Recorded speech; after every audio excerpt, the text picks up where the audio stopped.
Your viewers, that is.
Yo, what up? Hello? Oh my goodness gravy, we are here once again. While everybody else is playing their stinky rhythm heaven groove. Just so stinky. We're here playing the big boy games. The big boy games, ladies and gentlemen. It's time. Well, hello. Hi, everybody. Good time zone to you. Welcome to another Beast Fighter 1 branded stream. You made it. I'm so glad you're here. Thanks for tuning in. Thank you for being here. Retro Games, good to see you over on SharePlay. Hello. How are you? Welcome in. Good time zone. Azuma, good to see you as well. Artie, thank you for the lurk, my guy. Spoilers abound. Yes, I know. Oh, I hope you have the chance to play this game one day. I know you will, but hopefully sometime soon, so I can talk spoilers to you sometimes. But Stampy, nice first, and Wheatley, nice second. Welcome everybody. How we doing? How goes it? Tell me all about it. Tell me all about your day today. Happy Thursday. Happy Thursday. Unless you're in Europe. British summertime. CEST. Welcome. It is time for more Ace Attorney Investigations 2 Prosecutor's Gambit. This is session 3. We're only on case 2. We're only on case 2, folks, so it's going to be a long game. It's going to be a long game. But you're here, I'm here. Whether I'm here physically, mentally, I'm not sure. Been focusing on trying to get a calm mind. I can understand that completely. It's difficult sometimes. The pressures of adult life and just everything going on around in the world at the moment. That could hinder progress on that. But I believe you can do it, Zuma. I believe you, no matter how, no matter what. I'm not sure how much that will mean coming from a guy on the internet, a stranger essentially. But yeah, things get better. I promise you that. All right, how are we looking, folks? How are we sounding? Everything good? Are we good on? For those watching vertically, do we look good on vertical? It means everything coming from the #1 Ace Attorney lawyer. Ace Attorney lawyer. Thank you for not saying actual lawyer. As a certain someone. No, I'm kidding. Yeah, I appreciate that. Okay. Hey, Loic. Good to see you. Good to see you again. Welcome back. Welcome in. How you doing? A good time zone. Welcome. We're going to get to the game in just a moment, folks. But before I do that, you know what's coming up soon? Oh, happy post-Canada Day to those who celebrate it. And also Independence. I almost said Independence Day. Independence Day is coming up. What else is coming up? It's Kabinsu's birthday on Sunday. It's Vixie's birthday on the 16th. Wow. Lots of stuff.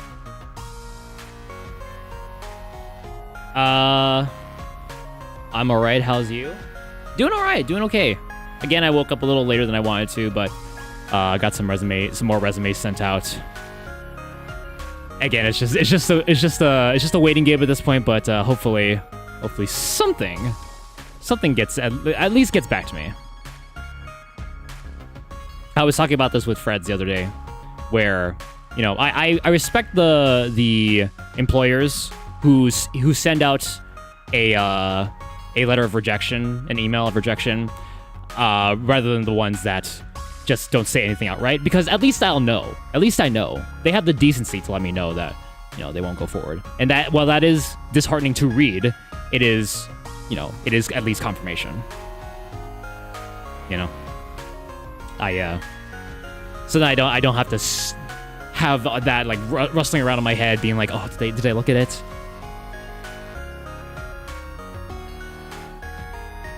Hey, NinjaBot, nice third. Welcome in. Good time zone. How are ya? Thanks for being here. Oh, 15 stream streak. Thank you. You have a ways to go before you catch up to 110 recorded. But 15 is still a lot. 15 is still a lot. That's 5 weeks. That if it's the regular stream schedule 3 times a week, that's 5 weeks of streams right there. So thank you very much. Thank you, Zumo. Thank you. Okay. What are you pointing at me for? Huh? What are you pointing at me for? The hell? What FUD? What FUD? What happened last time, you may ask? Well, we finished case 1 of this game, the Prosecutor's Gambit. And now, I'm going to talk spoilers now. Shelly the Killer from the previous games is back and on the loose. So, and now the president of a country is here, and we're sort of like the pseudo bodyguard of the president now. It's like, hello, I'm the president. The president isn't who he appears to be, as in, personality, physicality, all that. We saw it last time. And if you haven't, I think the VOD is still available on Twitch here.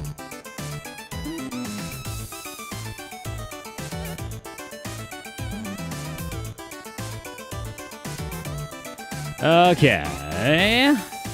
So now it's a brand new case. I'm not sure if it's gonna be a brand new scenario, or if we're gonna have to do something else combined with protecting the president. I don't know. Very, very appropriate for coming up Independence Day.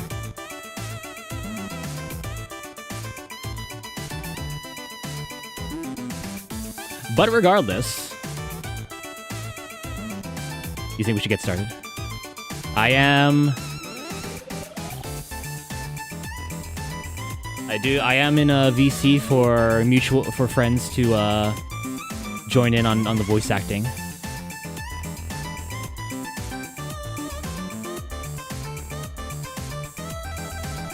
But we'll see. We'll see who shows up.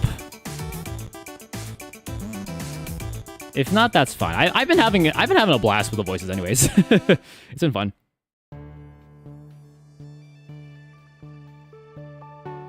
Oh God. What the?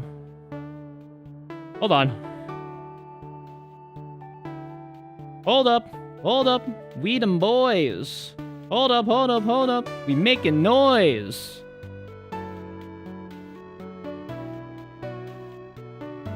Hold on.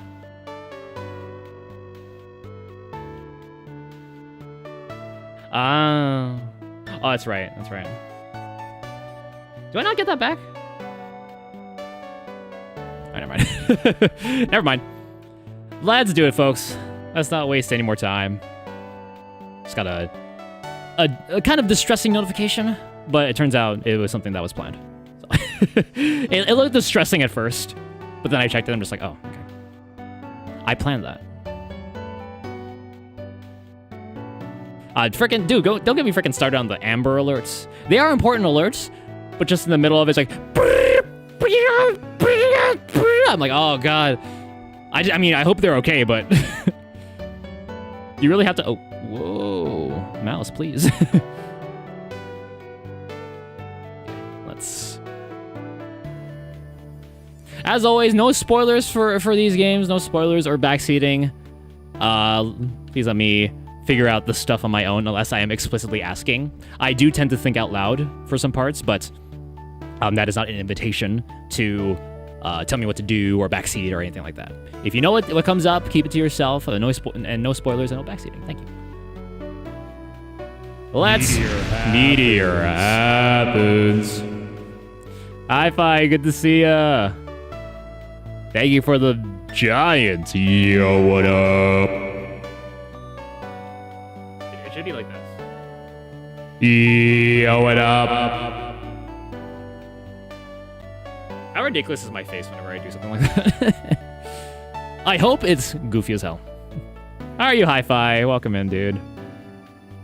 How you doing? Thanks for coming in. You're just in time for the game to start. You're just in time for the game time. Get ready for a game changer. With your host, me. I've been here the whole time. I'm doing good. As usual, woke up a little later than I wanted to, but still got some resumes sent in and some other things checked out. Have a good Canada Day. Yeah, we had some good food. Had some relatives over. It was mostly, well, my parents mostly talked to them. They talk shop a lot. Yeah, pretty chill otherwise. A gay changer. Yeah, to all who celebrated Canada Day, hope you had a good time. Hope you endured if you went out, hope you endured the heat. And I stepped out for just 10-15 seconds or so, and it was sweating already. the high here was 30, I want to say 36 degrees or 32 degrees Celsius. So that was not fun to walk out to. So stay hydrated and stay don't get heat stroke or anything.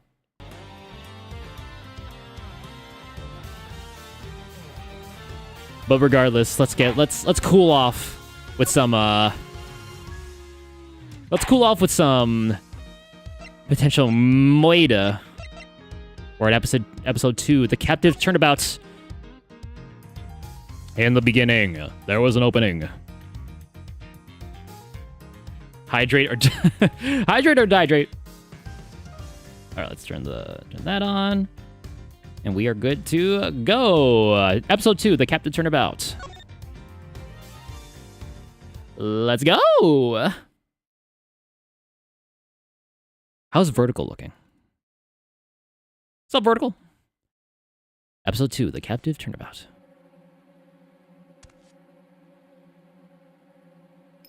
Ooh, the bell tolls. The bell tolls for thee.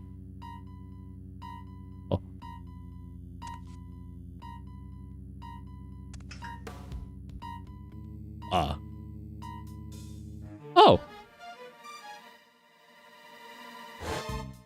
That's a lot of ketchup. Dude, you dropped it. No. Oh.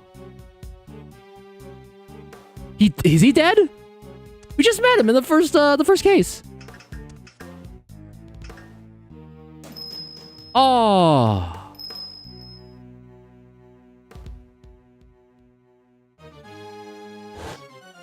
Dog? Can I pet that dog? Oh. Maybe not. Maybe I don't want to pet that dog. Maybe not. Ooh. Whoa, a new look at the is this a new interrogation room? Or a visitor's room? Or is this just like expanded? The guy is still there. The security guard is still there. He's alive. He has eyeballs. Yes.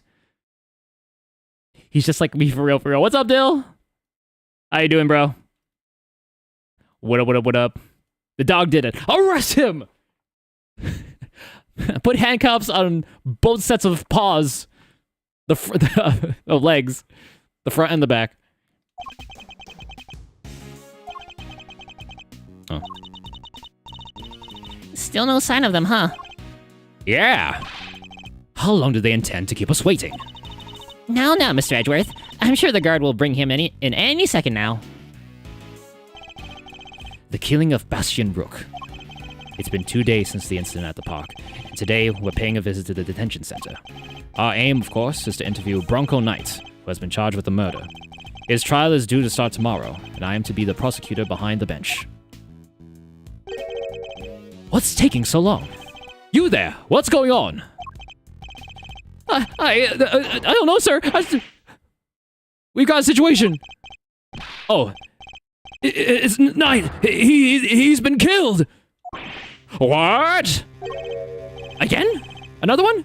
Healed? In the detention center? Come on, Mr. Edgeworth. What are we waiting for? Right. God, take us to the scene of the crime at once. Yes, sir.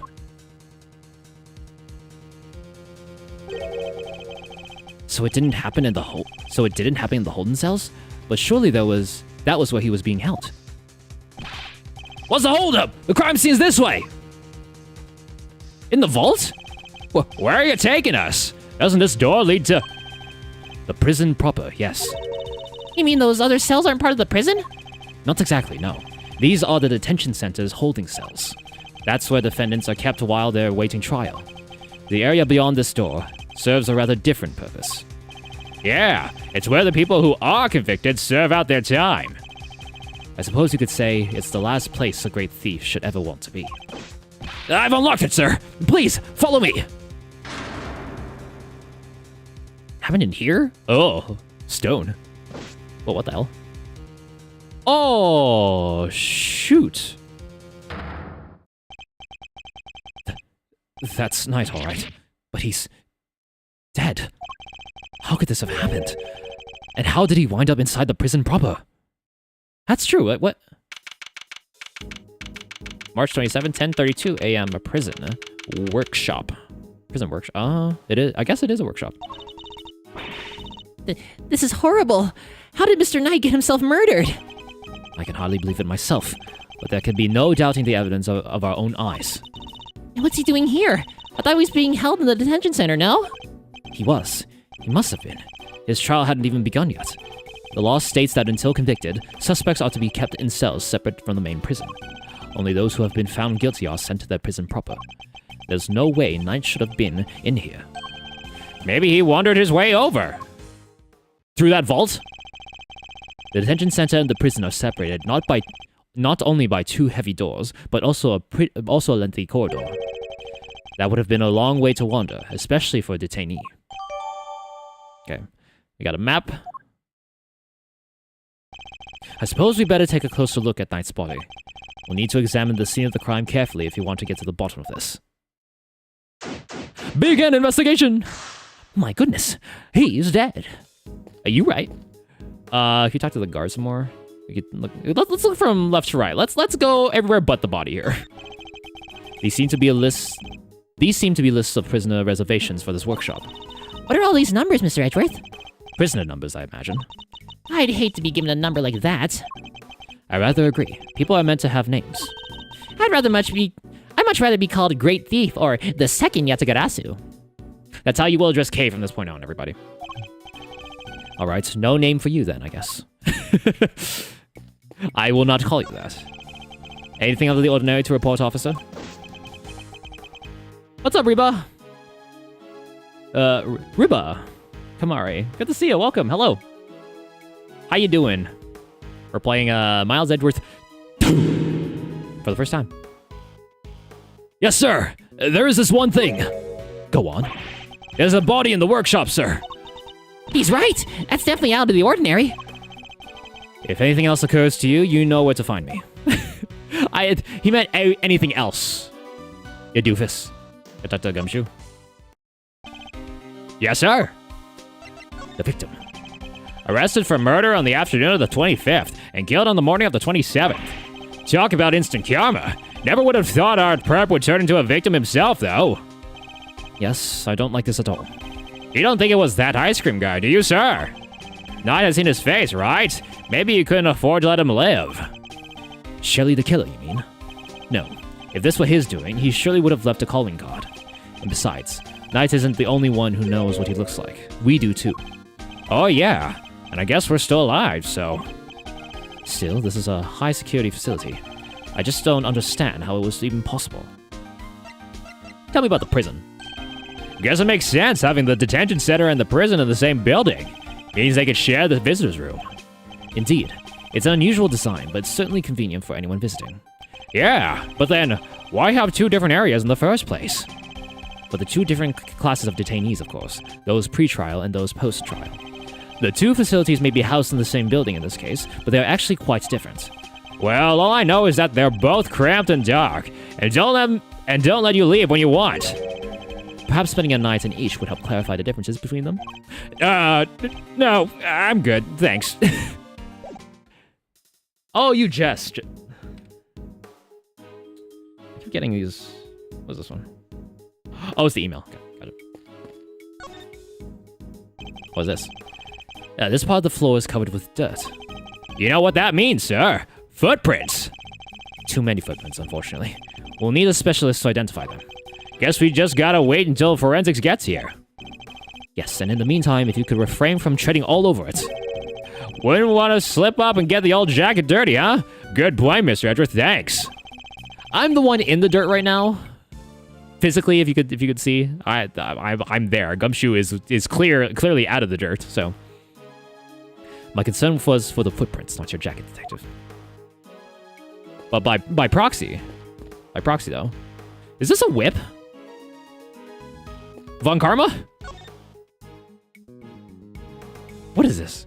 Oh. Time to inspect every suspicious-looking nook and cranny. Indeed. This area is too big to take in all at once. Kay stole my line! Kay stole Edgeworth's line. Fortunately, I can use awe to look up and down. I must scour the scene and inspect anything that catches my attention. That's a throwback. That's a, Kay said the thing that was said last time. Okay, we have a cage. Weird having something like this in a prison, huh? A cage inside of a cage. Technically, Kay, a prison isn't made up of cages, but cells. What's the difference? No offense, Mr. Edgeworth, but you've got to look at the basic nature of things more. Yes, and the basic nature of an investigation is the pursuit of accurate facts and information. You gotta loosen up a little bit. Looks like a pulley of some kind. Maybe the prisoners use it for work? I suppose so, yes. Okay, so I know you're going to say no, but... Absolutely not, Kay. You are not permitted to swing on that rope. I knew it. I should have known you were being serious. Come on, just a little bit, please. I'll be good, I'll be good. I won't get impaled on the hook like Final Destination. What? Let's look at the rope first. There's a rope near Knight's body, too. Speaking of which, when I see my super stealthy rope escape trick, thanks, but I'll let you know when I'm in need of saving. She seems genuinely disappointed. I know your tricks, you vixen. Your vixen tricks. All right, the whip, the tarps. These tarps are rather colorful. Colorful tarps that seem out of place in a room like this. I wonder what they're used for. They kind of stand out in a room like this, don't they? They certainly don't look like they belong in a prison. Look, there's a whip on top of them. You know who that reminds me of, right? Hey, maybe it's actually hers. Maybe she left it here. Not a chance. She and her whip are attached at the wrist, trust me. I would know. He's right, he's right. He's very right. Okay, let's look elsewhere. Sink? It's a sink. It doesn't seem to contain any useful clues.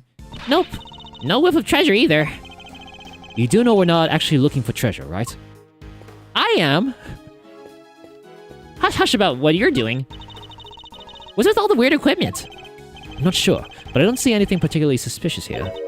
Smells weird though. Kinda musky, like wet fur. I didn't know you had such a keen nose. Oh, it's nothing special really, except when it comes to sniffing out treasure. Remind me to seal all my valuables away in airtight containers. No way, Mr. Edgeworth. I'd never steal any of your stuff. But you would happily steal someone else's? I'm not sure that's entirely reassuring. Doesn't have to be, really. Nothing on here? Those bottles? There's a bottle. There's a bottle. Can I talk to Kay right now? What do you think, Kay? What is it, Mr. Edgeworth? The prison. So this is what the inside of a prison looks like. Good to know, good to know. Someone's highly motivated to learn today. You're just not on top of your game, Mr. Edgeworth. This stuff is important. Gotta be prepared for when the time comes. Which will never come for me, I must say. Still, I won't discourage you from finding out more. I need to gather a little more information myself, and then use my powers of logic to piece it together. Hey, Kotsu! Yo, what up? Yo, what up? How goes it, man? Welcome, welcome. Thanks for tuning in. How are ya? Welcome to the stream. Welcome to the stream. Where Rook is dead. Rook is dead. He's there, and we only just banned him last case, and he's dead. Also, he'll be up there with his other bodyguard buddy, or wherever. My Beast branded streams, you know it. You know it. They're always branded very well. Because I say so. I don't know how that saying came to be. I don't know what triggered me to say it, but it's what I say now. Bronco Knight. Killed the day before his court date. You better take a closer look. First of all, what the hell is this? Huh? Is that? Oh, I've seen one of these in your office, Mr. Edgeworth. I'm sure you have, Detective. It's a pocket chess set. The victims, I'd imagine. Makes sense. He loved chess after all. Yeah, it would have been a good way to pass the time. A folding chessboard with the pieces stored inside appears to belong to the victim. Did he have this on him at all times? Okay, so there's the tarps of the rope here again. The body is partially covered by a dirt-stained top. And there's a rope on top of it. Was Knight tied up with the rope somehow? Was he tied up? Was he getting kinky with it? We should take a look at under the sheets as well. Ah, look at all that red stuff. Yes, I'd say that's blood. No! It's just ketchup. He was doing Knight was doing the trick where you take the little cups at McDonald's and then you kind of spread them open so you can hold more ketchup. But he got too much ketchup and he dropped it all over his pant leg. Features a colorful design and stained with what I believe to be the victim's blood. The bloody tarp. The bloody top. You should keep looking around. There's bound to be more secrets to uncover. I'm sure of it. Right. So, leg time? Oh, we're just looking at the victim as a whole. His neck brace is soaked with the blood from the hole in his neck. I would assume that that's the cause of death, and that it was probably instantaneous. He wouldn't even have had the chance to cry out for help. There's a small cut on his scalp, too. Was he struck with something? Maybe he fell and hit his head. Oh, maybe he fell and hit his head after he was stabbed in the throat. It's possible, but it's too early to say with any certainty. Okay, you have your camera with you, correct? Could you lend it to the detective so that he can photograph the body? Sure thing. All yours, Gummy. Thanks. All right, here we go. His clothes sure are a mess, though, huh? Indeed, they appear to be covered in dirt. Killed instantly by a stab wound to the throat. The body is covered in dirt. There is also a small cut on his scalp from when he suffered a blow to the head. Guess he's like me when it comes to laundry. Thanks, Gumshoe. It would be a grave error to think that anybody else could be quite like you, Detective. Because you are one of a kind. My bestest friend in the whole world. What was that? What? Okay, so we have this glove here and then the hand. So let's do that. You have something in his hand? I think so. There's something on his finger. Let's take a closer look, Mr. Edgeworth. It's a ring, and an expansive-looking one at that. Don't even think about it, Kay. You're stealing from the dead. You're still literally this guy is motionless, is dead, and you're thinking of stealing it. What? I didn't say anything. Yeah, it's okay. Cool. And now last thing. Is there a garden here? There's dirt. A rubber glove. Yep, just the one though. I shall examine it in more detail. 3D! Whoa! Oh. Inmate use only. Inmates use only. I guess that means... that it must be one of the prisoners who was using it, right? Yes, you would certainly imagine so. Okay. There's dirt here and in blood here. The fingers are covered in blood on this side. I think we can safely assume that this glove was dropped sometime after Knight's blood had been spilt. You can? How come? Because had it been on the floor when the pool of blood was forming, then the blood would have flowed around it, but not underneath it. Oh, meaning there'd only be a band of blood around the edges of the fingers and not all over the backside.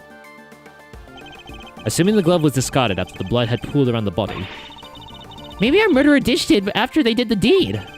It's certainly a possibility. At the very least, whoever it was that dropped it must have seen the body. Oh, okay. You there? Hey, yes, sir! Have you seen that glove before? Yes, sir!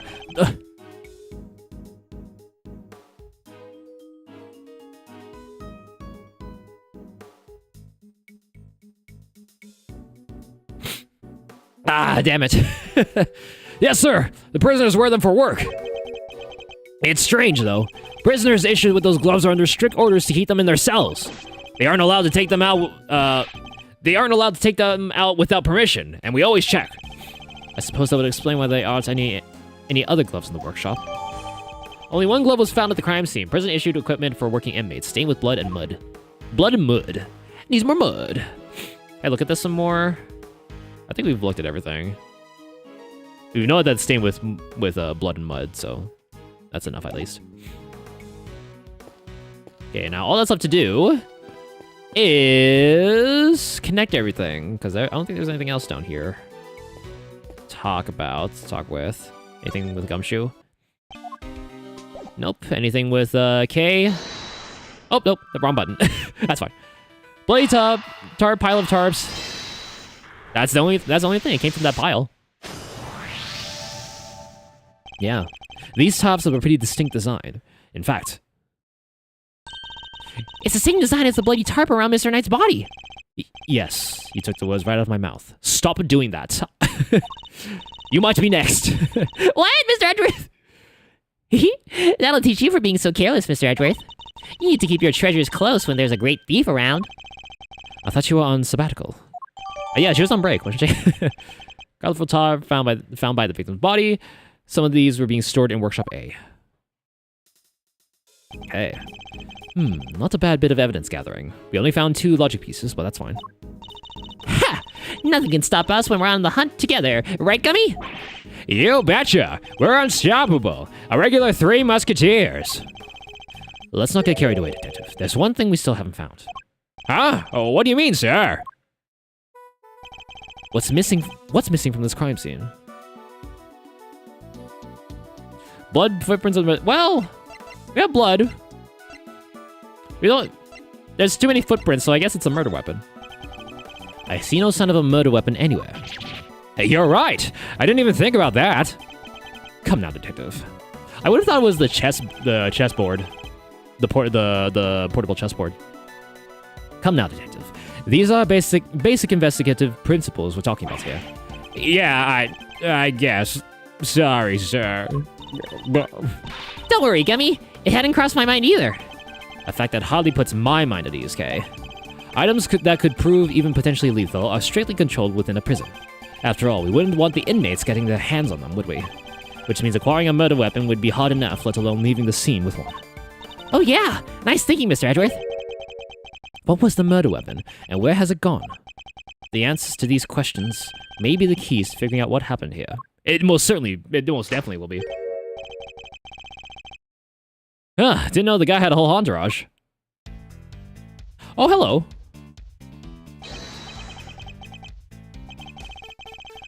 Excusez-moi, but this is the scene of the crime, right?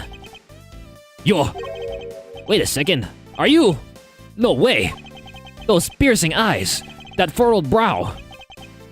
Mr. Fender. It had been far too long. I know, right?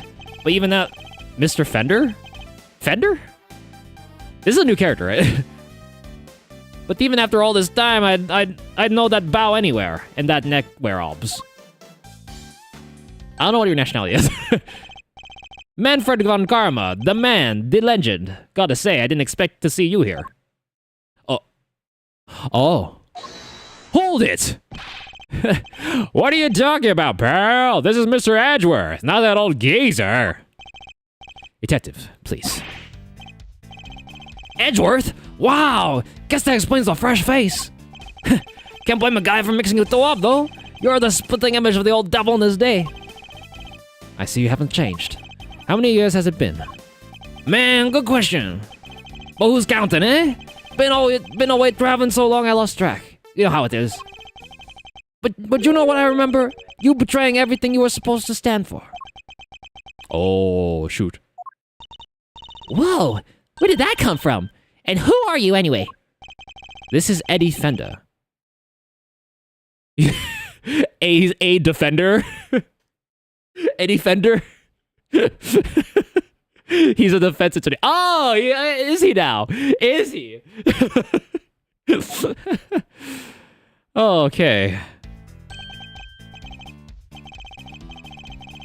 Enchanté, as they say. Is he French? Fencer's the name, and defending's the game. I am a bit of an ace attorney. Detective Dick Gumshoe. And I'm Kay Faraday, great thief. I'm on sabbatical at the moment, though. A great thief? Wow, that's so romantic. That's so romantic. Très chic, if you will.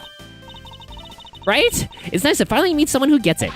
I'm looking to expand the franchise, actually. I even made signing up super simple. Sounds awesome. I'd love to come hang with you guys if you'll have me. Maybe I'll give him just a normal voice. Yeah, I think it's just saying those French words just as a sort of like, oh, look at my vocabulary, look at my French. Hey, poops, Toots McGee, yo, what up? What up, dude? Welcome in, good to see ya. How you doing? New character alert here on Ace Attorney 2. Miles Edgeworth 2. Sorry, I should have also mentioned that it's girls only, and they have to be super fun and super cool, and... Hey, I totally get it. No hard feelings, yeah? Come on, bring it in. A hug? You've got to be kidding. I won! My bad, my bad. I'm just so used to how they do things elsewhere, you know? And why are you here, Mr. Fender? How's the game going? Going well. New character. Immediately wants to bring it in. Hey, come on. Your old Uncle Fender. Yeah, exactly, Poops. Exactly. Whoops. Almost forgot this is your scene. Keeping the defense out of the strategy number 1 in the Von Karma playbook after all, isn't it? Oh. Hey! Quit it with all the Von Karma stuff, pal. What gives? Detective, calm yourself. His attitude is, unfortunately, understandable. It is? I take it you are Mr. Knight's attorney. Guilty as charged, Your Honor. Well, I was supposed to be anyway. So he was planning to represent Knight. If his client hadn't been murdered, if I had a nickel for every time this had happened, I'd have 2 nickels. He and I would have faced off against each other in court.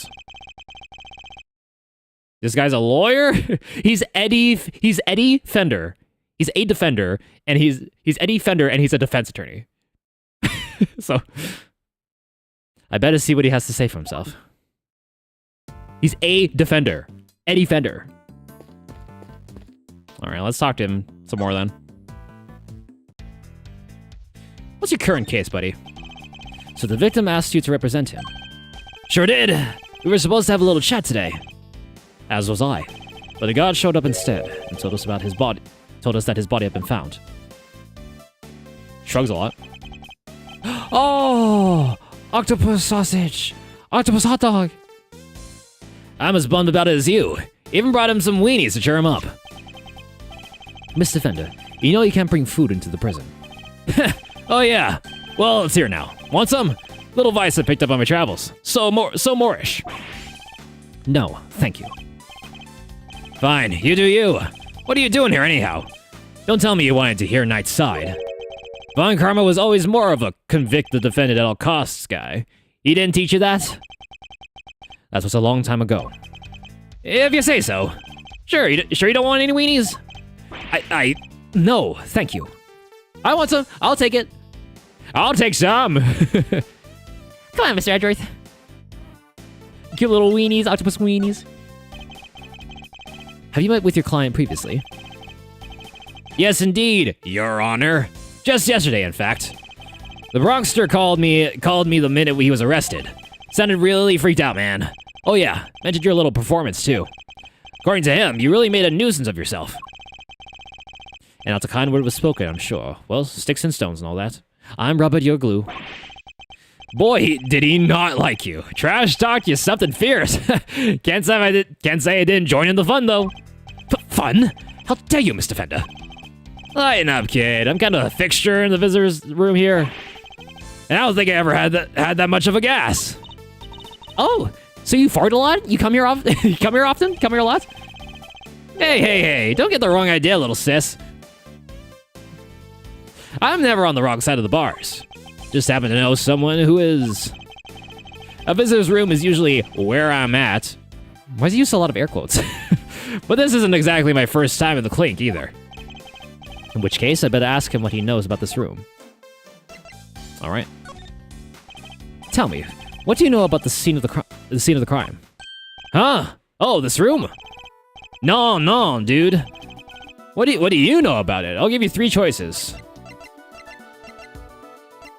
Classroom, a morgue, a recreation room. I assume a recreation room. Is it a recreation room? Whoa, I don't even know what you do in your spare time, Edgeworth. But I guess there's plenty here you can play with if you use your imagination. Probs. Now, let's see what the answer key has to say, shall we? Oh no, you got it wrong! This is actually a workshop. That wasn't one of the choices. Dickhead. So all the options he gave me were wrong. How infantile. The cons come here to perform various duties. They can learn new skills too, bank some qualifications for when they're back on the street. I see. And how is access to this room controlled? Who has the key? Chill out, Edgeworth. I don't have all the answers. My man over there probably does, though. Right, compadre? Yes, sir! The workshops aren't locked with physical keys. Their doors are fitted with sensors instead. What kind of sensors? Inmates are issued with special bracelets, sir. It looks like it has a face. It looks like it's going...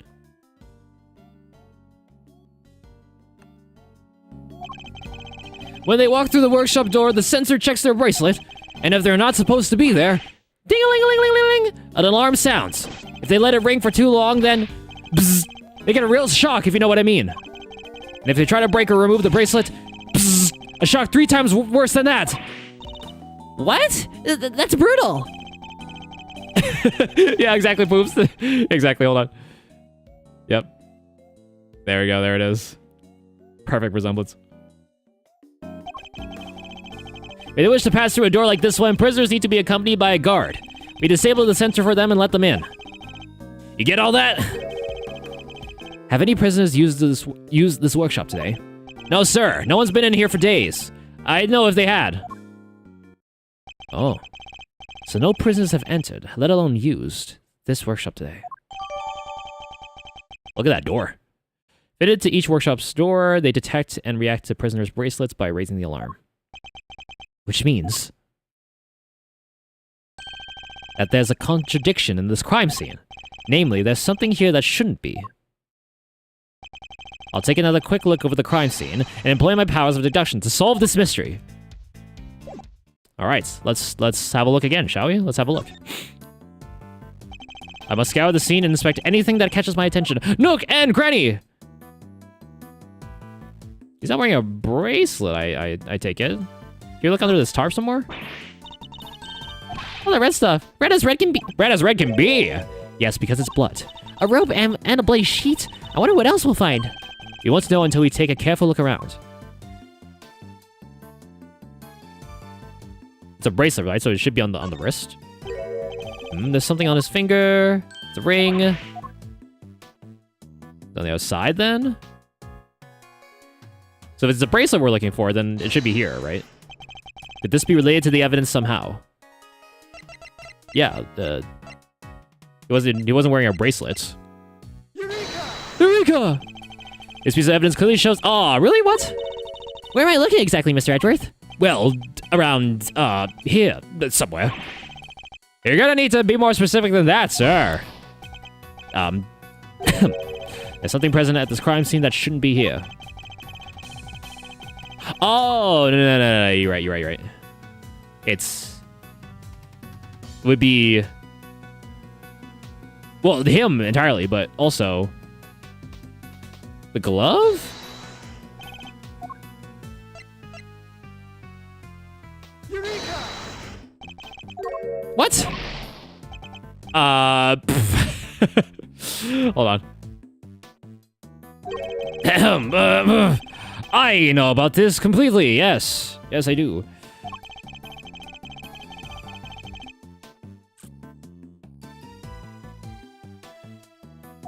Oh, no, I got the wrong thing.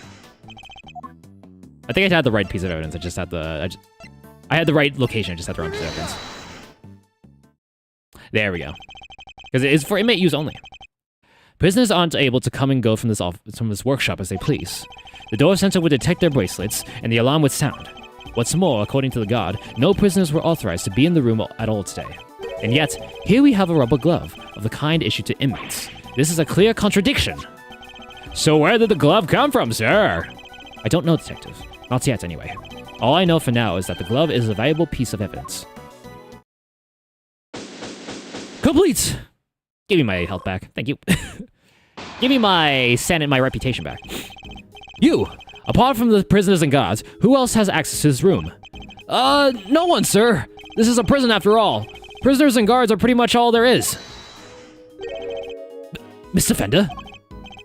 Come on, don't play us like that, friend. We both know that's not true. You know as well as I do that prisoners and guards aren't the only ones who can come in here. Huh? Oh! Do you mean... But sir, they're... Huh? Mr. Fender, would you care to get to the point? Who exactly are you talking about? What? You don't have a pair of peepers in that hard head of yours? You didn't see them on the way in? Wandering about in the corridors, chilling with their buds? But if you moseyed on out the door right now, you'd trip over one of them before you'd taken a step. Listen, pal, we had just about enough of your baloney. Take a chill, big guy, I'm on your side. You know, for such a wide fella, you have a very narrow mind. What did you? Oh, no one trash talks Gumshoe like that, buddy. I hate this guy forever now. Detective. Sorry, sir. Look, just follow me, okay? Seeing is believing. Isn't that what they say? I'll see that your ass gets kicked out of here. Straighten your back, buddy. March 27th, 11:06 a.m. Prison corridor. It's no ordinary slammer. Here, the humans share the space with some special friends. Oh, animals? We got a horse, a bunny, a pig, a cat, and a monkey. They're all just chilling. They're all just chilling together. Isn't nature beautiful? Animals? Yep. Furred and feathered fellas of all shapes and sizes. Guard filled me in on how I came about. Seems they decided to try a little experiment in animal therapy a few years back. The cons are assigned a critter each, a buddy to help keep their spirits up. Really? Wow, that sounds like so much fun. Plus, inmates can even earn pet care qualifications when they go through some job training with the animals. Oh, that must be what all the equipment in the workshop is for. You got it. Room set up specifically for that training stuff. So, what you said somebody else could have been at the scene of the crime. Exactamundo, big guy. I was talking about these guys. That just means you're still talking baloney. What would an animal do with a rubber glove? Good question. I hate this guy. I hate him. I hate Mr. Fender. Eddie Fender. All I'm saying that is that it was possible. The rest is Mr. Prosecutor's problem. Mr. Edgeworth, sir, if you want me to arrest this piece of baloney, just say the word. Let me get this straight. Are you saying these animals can wander freely around the prison? You know those sensors on the doors? They detect the prisoner's bracelets and sound the alarm when somebody goes walkabout. Well, for our furry friends, it's the other way around. They're fitted with microchips that open doors right up. They are? Uh-huh. They're implanted just under the skin around the shoulders. Big needle, quick jab, and voila. What? Doesn't it hurt? Nope, they don't feel a thing. That's what they tell me anyway. Now, where was I? Alright. So the point is, they're not the baddies here. So we're the baddies? So there's no reason to punish them. It's ironic, really. Here in this institution where the humans are caged, the animals are free to roam up to the heart's content. They didn't commit crime, so... You open the doors if an animal is detected, but raise the alarm if an inmate's bracelet is detected. Prisoners are not allowed to move about freely. This guy's pretty unlikable. 100%, 110% he's not likable. They're not completely free, though. They can't leave the prison proper, for one thing. No sensor on that big mother of a door out, you see. Ah. Oh. What's that tinkling sound? Sir? Oh, guard dog.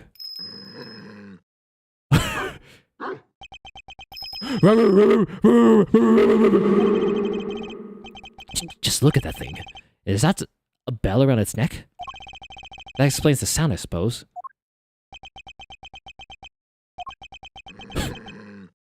The stare down.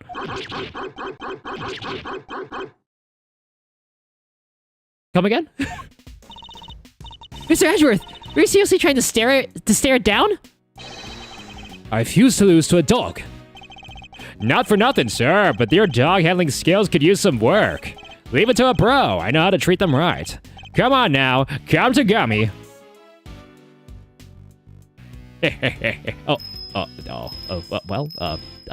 Goodbye. Man, ignored by a dog. That dog was certainly very different to the other animals. It seems to have a real thing against me, and only me. Alrighty then, you've met the menagerie. What's next? Guess we better interview some witnesses, right, sir? Indeed, we need more information regarding what was happening around the time the body was found. And let's start with that guy. Hey, you there in the cell. Gumshoe does seem like a dog person to me. Well, there's a picture of him carrying a cat around. There's a cat. Oh. My god. Hello. Ignored again. Hello. We were wondering if you might be able to tell us anything about this morning's incident.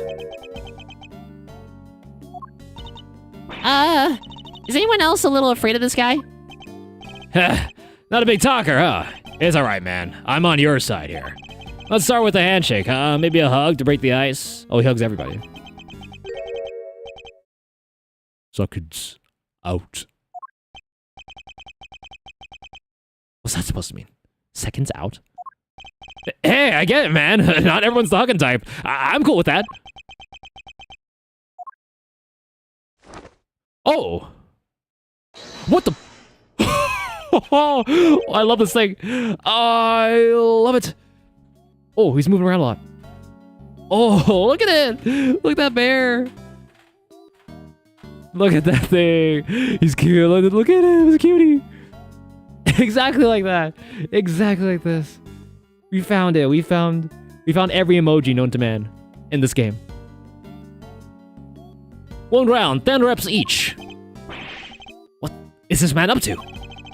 I better see what he has to say for himself. Your name? From the blue corner, it's Rock. From the blue corner, it's Rocco D259 Carceranto.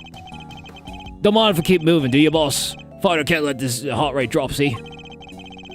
He doesn't look like he's... It doesn't look like there's any danger of that. Don't you worry. Don't you worry you'll lose too much weight doing all that?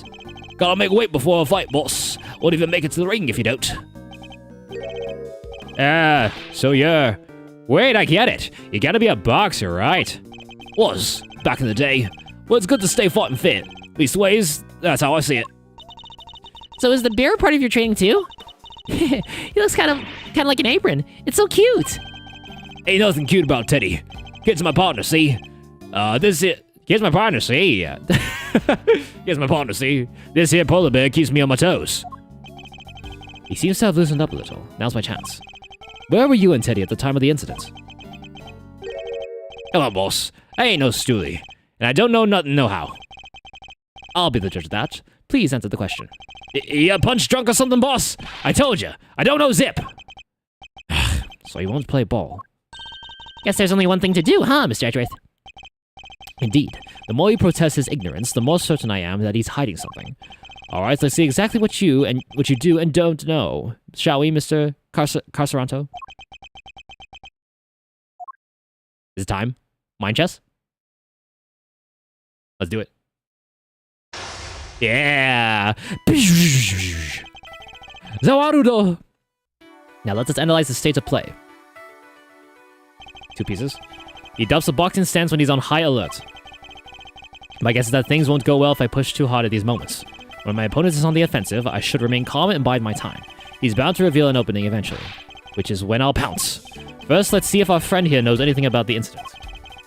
I'll start by asking about his movements, and bring this fight to an end before he knows what hit him. Okay. Mind chess, commence! Tell me about your day so far. Why don't you start by telling me what you've done today? Oh. You will answer me, Mr. Carcerato. What? You want a shot at the champ? Is that it? And put him up, pal. Bide my time. Starting soon. Snooze 'em or lose 'em. Your viewers, that is. All right, I'll snooze him in a bit. Thrown into towel already? That's gotta be a record.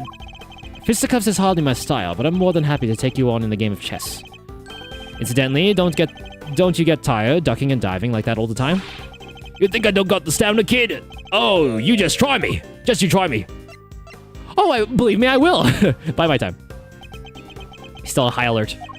I ain't tired. Not today, not ever. Especially not today. Took it real easy this morning. Had me some quiet cell time. Hardly broke sweat. Really? You look pretty sweaty to me. Give me a break, will you? Now. That was so quick. Okay, we'll stop for ads. It didn't even... Dude, okay. The ads timer in my dashboard in OBS it is not updated correctly. It still said I had 20 or 30 seconds left. It just started. I don't know why. But let me just get some water in the meantime.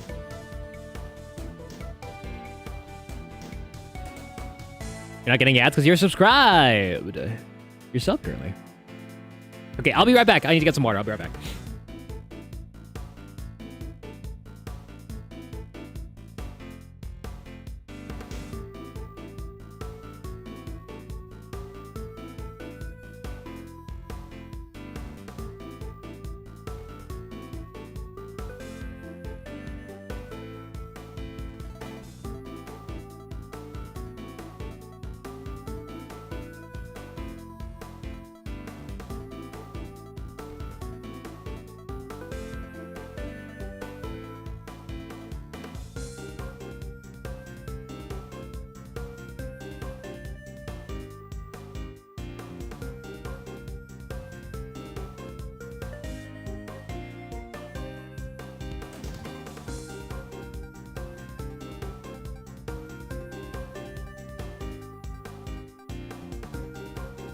I'm back.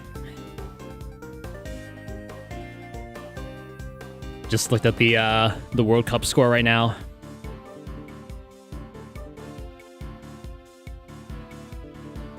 It's 2-all. It's 2-all. Portugal versus Croatia. 2-all on that one. Hey, what's up, Neil? Thanks for coming back here. Thanks for dropping by. Welcome. How you doing? You're watching it? Well, I'm tuning into bits and pieces of it. My dad is watching upstairs. Oh, and my sister is playing Rhythm Heaven Groove. Having the time of their life. My sister loves Rhythm Heaven. And while she's playing that, we're down here playing the big boy games. That is out today, yes. She bought it. I'm gonna be sharing it. Virtual game cards. The one time where it's a good thing here. The one time. I want to watch the one this Saturday. Yo, Canada versus Morocco. Yeah, dude. Yeah. Oh, that's gonna be. And there's gonna be a lot of people outside watching. It's gonna be a hot day. It was a work for Switch. Yes, that's what she's playing it on. Yeah, it's a Switch 1 and Switch 2 game. Hey, Melissa, good to see you again. Good to see you too. Welcome in. How you doing? We're playing Ace Attorney 2 right now. And Miles Edgeworth 2 Investigations. I can buy it too. Yes, sir. Yes, sir. You can. But after the stream, go. You can play after the stream. I forbid you to play. No. All right, welcome back from ads. I'm doing good, Melissa. I'm doing good. We're just in the middle of mind chess right now in this game, which is our way of getting more information out of people. So let's continue. Give me a break, will ya? I'm done talking, okay? I'm tired. Yeah, real tired. I thought you took it easy. So now he's let his guard down. He's not on high alert anymore. You may have kept your boxing skills sharp, Mr. Carcerato. But I'm afraid your line needs quite a bit of work. Tired? Really? I hardly think that's possible. Especially not after you just told me about your quiet cell time this morning. Kaboom! Ugh. Oof! Oh, we gotta be careful here, Teddy. When this guy lands, he lands. Oh. Oh my god, those are heavy. Those are heavy bands. They weren't just for, like, wiping the sweat off. Those are actual, like, weights on his wrists. How Teddy's also sweaty? Well, he's holding on all the time, so... He's hiding something, I'm sure of it. I should try asking him about what was happening at the time of the incident, both in and outside his cell. Time back. I won't need to use my fists in this next round. No, I'll deliver this knockout using carefully chosen words alone. What was it like around here? Did you notice anything strange about the time of the incident? What do you mean, strange? Worn out already? Haven't you noticed yet? You're backed into the corner here. Oh. Get a load of this guy, Teddy. Thinks he's got the champ on the back foot. Guess I better knock some sense into him. Curses. I should have picked my words more wisely. Oh! Tends to adopt a boxing stance when he's raring for a fight. I should bide my time in such moments and aim to strike when he drops his guard. Oh, I had it. It's... Don't play dumb. Answer the question. Tell me what was going on around that time. Okay, there we go. Wish I could help you, boss. But I was asleep. We both was. I don't have a clue as to how to proceed with this line of questioning. I need to reconsider my approach. Okay, so what were you doing? Rock Lee over here. Do you remember what you were doing at the time of the incident? I was, catching some Z's. We both was. The incident happened only a short while ago. You seem wide awake, all things considered. Oh, he's looking around. He's looking around. Body language. Oh. I'm gonna bide my time. Fighter's gotta be able to get up quick when he's down, but he needs his beauty sleep too. Builds muscle. Is that so? Then I apologize for waking you. I have read that rest is an important part of any boxer's training regime. You don't say! So Mr. Prosecutor's savvy when it comes to the fight game, huh? Who knew? How do you know my profession? Interesting. How do you know I'm a prosecutor? I don't remember telling you. You've been eavesdropping, haven't you? You've been listening to every word we said out here in the corridor, which means you weren't asleep, and that you are lying again! Oh, he's ruffled. His feathers are ruffled. Maybe it's a sweat that's coming from Carcerato right now, transferring over to Teddy. You're good, kid. Caught me clean with that one. All right, I admit it. I wasn't catching no Z's. But what? A guy can't work out in his cell no more without lawyers getting involved? Or is the man taking care of himself a crime now? The fact that we now know he was awake is an important development. It could well prove to be a useful clue. All right, what was it like around here? Don't play dumb. Answer the question. Tell me what was going on around that time. Wish I could help you, boss, but I was asleep. We both was. Time to play my clue. You were exercising. Enough of your bare-faced lies. You weren't asleep. You were exercising. You told me as much yourself. Oof! A counterpunch, huh? I should have seen that one coming. It seems I have you on the ropes, Mr. Carcerato. It seems it's time to come clean about what you know. All right. You don't gotta shout about it. Stomping around like that, like you own the place. Teddy and his pals have been scared enough this morning already. Already, you say? Already? You've done well to endure this long, but I fear you'll soon be out for the count. You say the animals have been scared enough already, which implies something happened here earlier. Well, what was it, Mr. Carcerato? Kaboom! Quit it, will ya? I'm getting shellacked here. Shellacked? Fine. Somebody yelled, okay? Real loud, real scared. Got all the little guys scared too. Yeah, laugh it out, Mr. Big Shot Lawyer. Let me see you do the same thing in the ring. Checkmate. Hangy Teddy. Mind chess. Checkmate. All right, I like that animation. Very slick. For the text. I think we've now established that you know more than you're letting on, don't you? Fine. I'll talk. You did it, Mr. Edgeworth. Let's not get carried away, Kay. Our work here has only just begun. Hold it. Hey, can we call a timeout here for a sec, guys? There's something super big I need to say.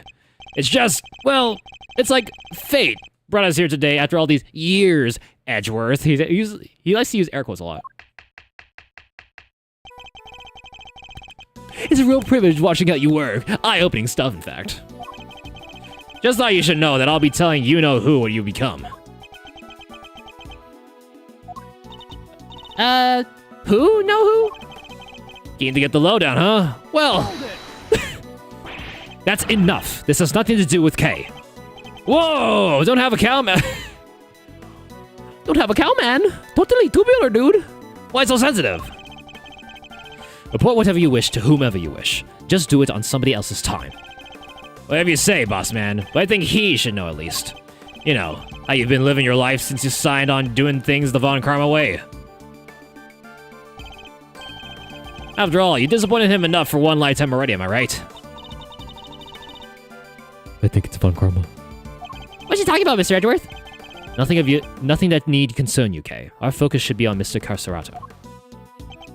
Now, shall we continue? It's time to hear the truth at last. We'll land a glove on me, kid. Oh, okay. Yes, I believe he's saying, he's gonna tell, I'm gonna tell your dad. I'll tell Von Karma, who is essentially your dad. The incident. There was a fight finished around here around 10 a.m. Came back here after, did me some training. Leastways, I tried to. Barely got to the count of 2 before somebody screams, "What the? Oh!" Guy was hollering and howling, crying for help. What can I do? I'm locked up here, right? So I tunes it out, and I gets back to work. Yes, that's right. Yes, and in turn, Edgeworth did kind of the same thing.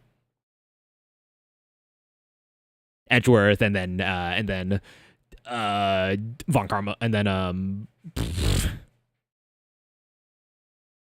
not Manfred. Shoot, Whip Girl. Why can't I remember? Why can't I? What the? Francesca. Francisca. Yes. He's learned. He's a grown man. He's changed in a lot of ways. Maybe not on the outside, but in court he's changed a lot. I find it curious that you would pay so little heed to a desperate cry for help. Hey, 100! 100! Congrats, Daniel. Thank you. Welcome in. He miles on my edge. Till it worth. Is it worth, though? Is it worth? How you doing, dude? Welcome. Good to see ya. Welcome. Congrats on everybody. Can we get hearts in chat for Daniel and his very successful subathon that happened just a little bit ago? You're still streaming? Aren't you still streaming? He's making the custom pies for everybody who subbed. During that, I forgot to give the sub. I forgot the sub. I give the sub. I don't get the badge. That's fine. This is post Phoenix Strike, yeah. So the first Miles Edgeworth game takes place a few weeks after the last game of the trilogy, and then this game takes place a week after the first Miles Edgeworth game. Like I said, boss, what can I do? Besides, this is the joint. Don't nobody thank nobody for getting involved. Don't nobody. the way he talks, I kind of have to give him this voice of like. I had to give him the voice of like, Besides, this is the joint. Don't nobody thank nobody for getting involved in what ain't none of their concern. I hear you, brother. Best you could do is rubberneck from in there. Best you could do is rubberneck from in there anyway, am I right? You mentioned training, Mr. Caserato. I can't help but notice how well equipped your cell is. There's a guy, the fixer they call him. What's a fixer? Fellow who can get his hands on just about anything you need, for a price. No way! They can find me out. Perhaps, Mr. Caserato, what you ought to ask is a beginner's guide to giving better testimony, because I can promise you that you'll be down for the count in 1. You! Put me down! Try it, you bum! And what am I, chop liver? Yes. I prefer you stay that way. Alright, let's see. There was a show finished right around 10 a.m. Okay. What kind of show was it, exactly? Depends on the day. They bring him in from outside, see? Singers, dancers, all kinds. Gives us cons a little something to look forward to. Nice, that sounds like fun. And you went along to see today's show? Sure I did. Can't miss a chance to get a glimpse of the outside world now, can I? Then it was over. Came back here after, did me some training. What did this training involve? Let's see now. Today was stamina and rhythm work, which means jump rope. What? In this tiny cell? How? And what about Teddy? Isn't that dangerous for him? Kid's no dummy. Second I get my rope out, he jumps up and holds on tight. You jump rope with a polar bear clinging to your chest? I told you, didn't I? We're partners. And besides, the extra weight's good for me. Anyway, I started jumping rope. At least the ways I tried to. Barely got to the count of 2 before someone screams, "What the? Ah!" Hold it! Okay. Tell us more about the scream you heard. It was the scream of a guy about to scream his last. And I should know. Whoa there, good buddy. There's a time and place, you know. So it was clearly audible.com? Guy backed into a corner, fighting for his life. You ever hear something like that, boss? Well, I have, and yeah, it was clearly audible. Guy was hollering and howling, hooting and hollering, crying for help. Oops. Forgot. Hold on. Wait. Hold it! Oh, but is that true? That's all you heard? There was nothing else? Nope. Nothing much anyhow. So there was something.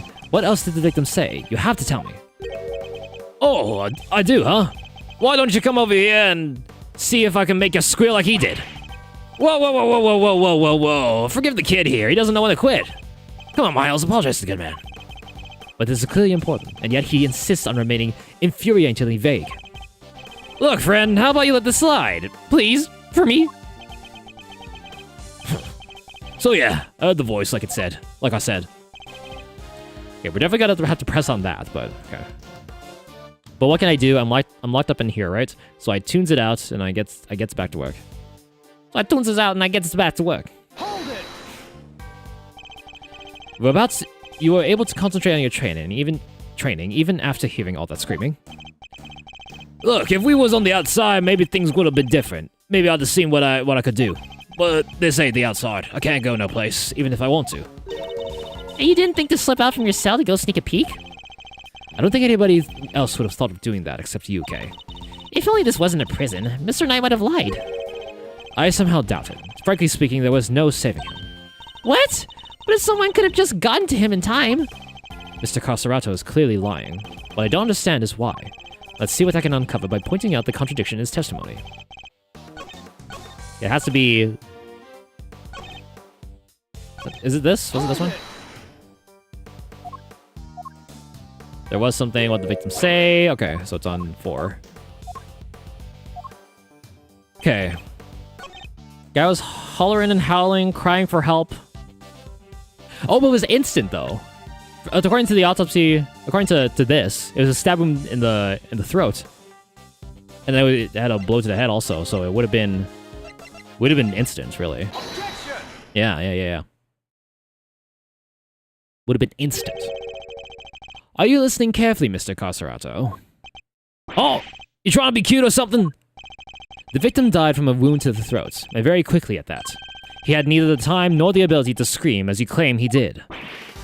It looks like he's actually getting punched. Oh, he angry. I see what you mean now. He angry. Oh,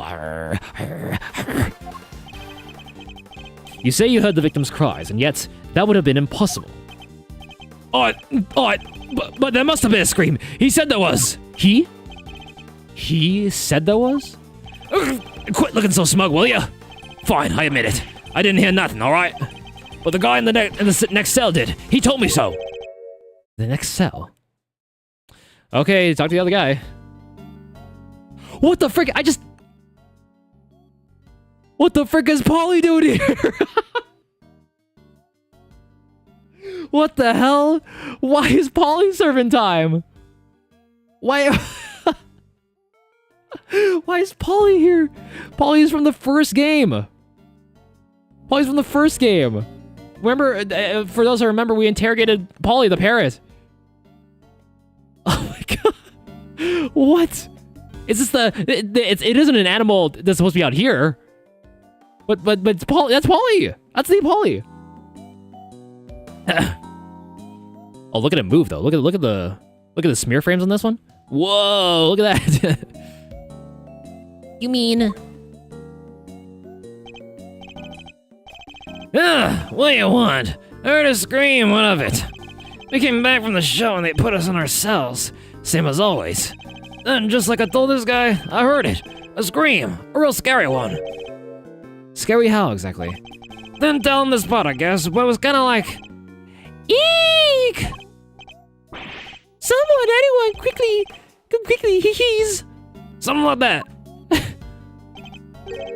Well, I guess it's safe to say that probably wasn't the victim. Indeed, it sounds more likely to have been the person who found the body. Ah, that explains it. So Mr. Carcerado was telling the truth, more or less. Is that really the case, though? Are there really no problems with that? Are there really no problems now with his testimony? I mean, I gotta say there is a problem, but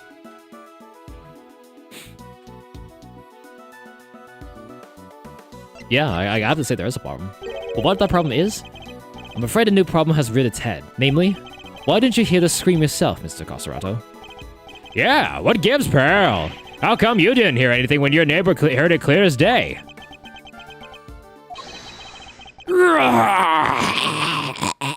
Teddy, you're pulling my nipples. Eek! What do you think I did the crime or something, huh? From inside of the cell here. Guy died over in the workshop, in case you forgot. Well, yeah, it does seem a little weird now that you mention it. He's right, neither of us could have done it. Cause let me tell you, if I could get out of this here cage and murder somebody, you'd all be toast. Whoa, whoa, whoa, whoa, whoa.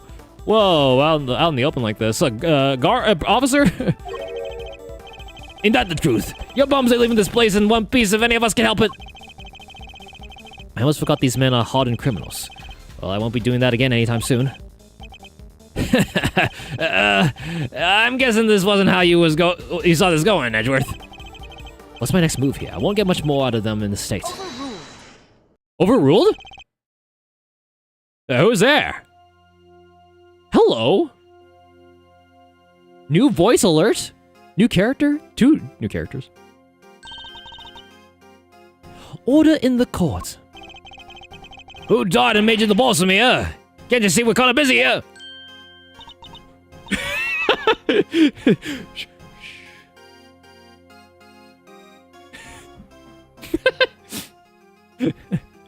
Hush now. Silence is golden. Silence is golden. Oh. It is? Your hand, if you please. By the power vested in me, I hereby sentence you to blissful silence. Praise be, a simple life awaits you. No money, no possessions. May the goddess of justice watch over you, now and always. What in the Fire Emblem? Is this the judge? Is this a new judge?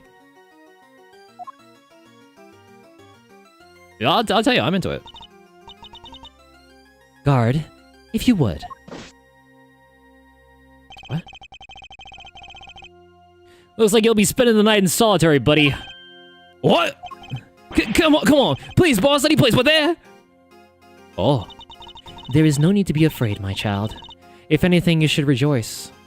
Is this a nun without the head garb? Those bangs, though. They're the freaking... That's more than bangs, dude. That's a whole... that's a whole wobbly board of hair.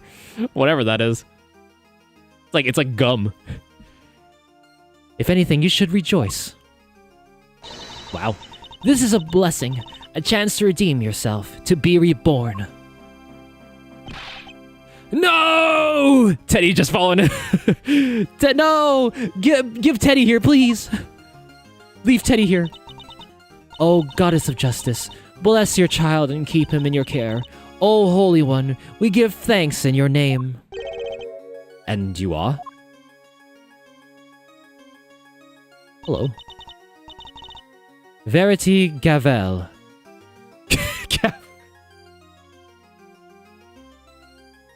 What's the thing in your hand, huh? Verity Gavel, at your service. At your service. It is my honor to bear the title of judge and to work at the pleasure of the law. You are a judge. Oh. And what is a judge doing in a place like this? Since you ask, Mr. Edgeworth, I have been sent here to find you. I come bearing a message from the Committee for Prosecutorial Excellence, the CPE. And it is my sacred duty to deliver it. She's got braids and big long bangs. Excuse me. The Committee for Prosecutorial Excellence? What the heck is that? It is first and foremost a name that should not be taken in vain, my child. Shh. For it is a sacred phrase from the Goddess of Justice herself. Why don't I fill you in, kiddo? The committee is a panel of 11 people whose job it is to keep our beloved prosecutors honest. In other words, they make sure people like Edgeworth here don't cross the professional line. The panel is comprised of people from both the legal and political professions. A panel of which you are a member, I assume? I am. Allow me to thank you on the committee's behalf of your service. Thanks for coming to see us like this. Speaking but for myself, it's a real honor to meet you. It's always great to hang with a judicial compadre. Come on, bring it in and chillax. We're all friends here. Oh. Need I remind you that the committee has a long-standing relationship with the Bar Association? Hey, I didn't mean anything by it. I was just trying to lighten the mood, okay? Come on, bring it in. So your job is to find bad prosecutors and punish them? Precisely, my child. Praise be to the Goddess of Justice for bestowing her gift of insight unto you. The committee has the power to remove problematic prosecutors from cases. And should a prosecutor truly unworthy of the title be brought to our attention, we are vested with the power to confiscate that prosecutor's badge. And what does the committee for prosecutory whatever you said want with Mr. Edgeworth? We're in the middle of an investigation here. Objection! What? Oh, the other guy? Where are you? Objection! Objection! Pitiful. You really don't know, do you? What's an ignoramus? And who are you, pal? Winner. Eustace Winner. Prosecutor extraordinaire. Though you might know me as just the Winner, a name they call me down at the prosecutor's office. With great affection, I might add. I hate this guy too. I have never heard of you. And how about Detective Flatfoot over there? Nope. Name means nothing to me. Well, it's to be expected of an ignoramus, I suppose. Ignorance is sweet, as they say, so I'm sure most things mean sweet nothings to you. Oh, 1, 2, 3, 1, 2, 3, 1, 2, 3. Ignorance is bliss, Winner, and I don't think sweet nothings mean what you think it means. It is entirely natural that you aren't yet acquainted. Eustace only just joined us last month. So he's nothing but a rookie? I'm not just any rookie. I am a winning rookie. My favorite celebrity is Charlie Sheen. Which he will prove himself to be in due time. Now let's cut to the chase. I'm here to clean up your mess, Edgeworth. What do you mean? What mess? I fear I know exactly what he means. The committee is sending an envoy with a new prosecutor in tow. I suspect I know what you're getting at, Winner. But they're going to need a few more details. Would you mind explaining, Judge Gavel? Very well. By the power vested in me by the goddess of justice, I hereby declare that, in the matter of the incident at the presidential address and the murder of Mr. Bronco Knight, the committee hereby decrees that Prosecutor Edgeworth be relieved of his duties and replaced by Prosecutor Winner. Here ends the verdict. Oh! Where'd you get that? What? Really? What? What? Mr. Edgeworth is off the case? Just like that? Jeez, where have I heard this before? Where have I seen this before? Judge Cavell, I believe I asked for an explanation. No explanation is required. The guilty verdict is in. The goddess has spoken, and her judgment is final. I have objection here. It's weird to hear Edgeworth's bit crushed objection, and then everyone else's clear voice lines. And what exactly have I done to warrant being taken off the case? Oh my goodness. Why is Gavel kind of a baddie, though? Come now, Mr. Edgeworth. Claiming ignorance of your crimes will not serve to lessen your guilt. You boarded the presidential plane, violating the principle of extraterritoriality. And while there, you performed an unsanctioned investigation and subjected a visiting foreign leader to questioning. What?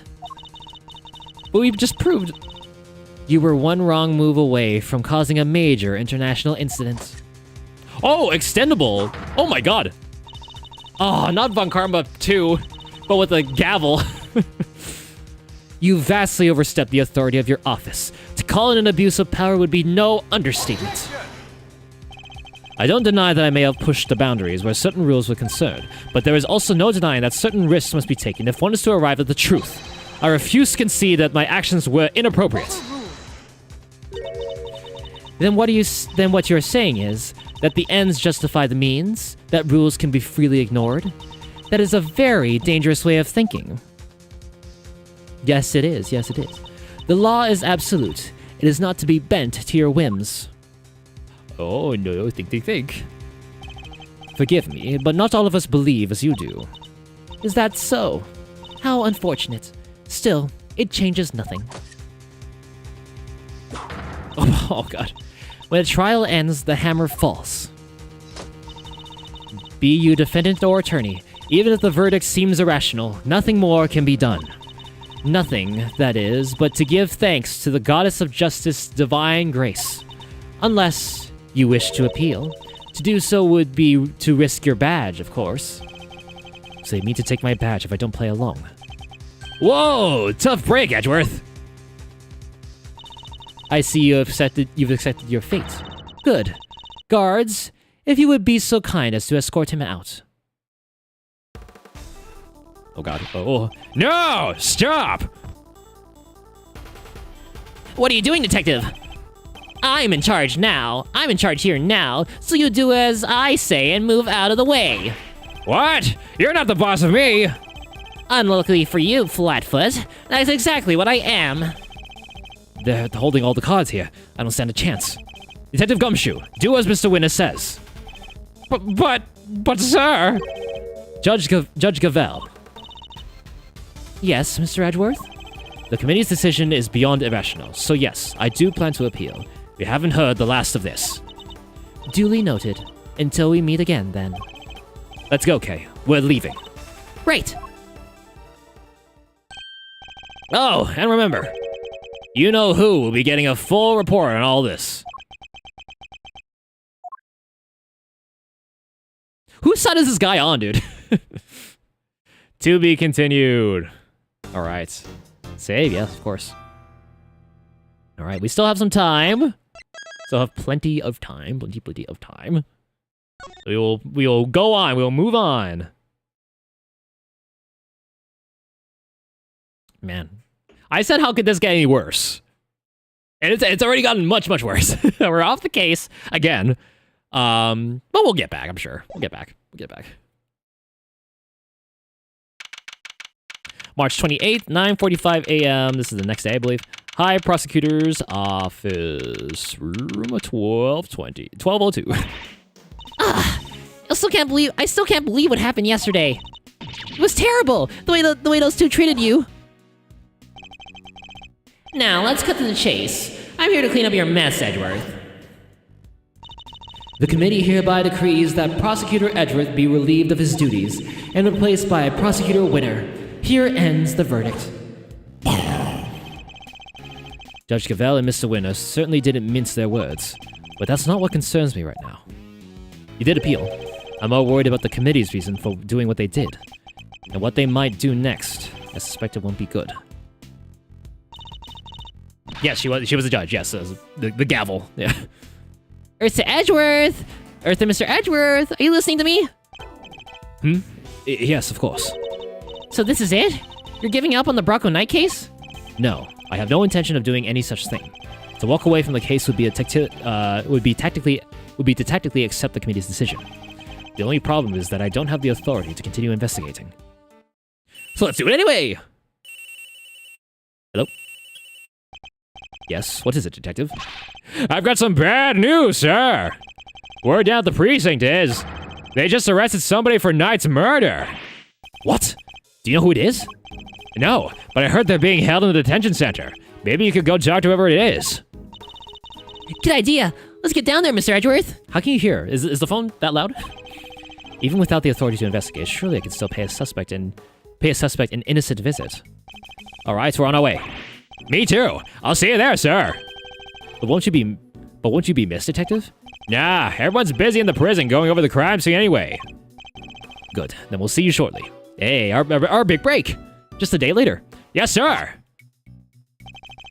Come on, Kay. Let's go. You got it. March 28th. Took us an hour. Or less than an hour. Detention center. Visitors room.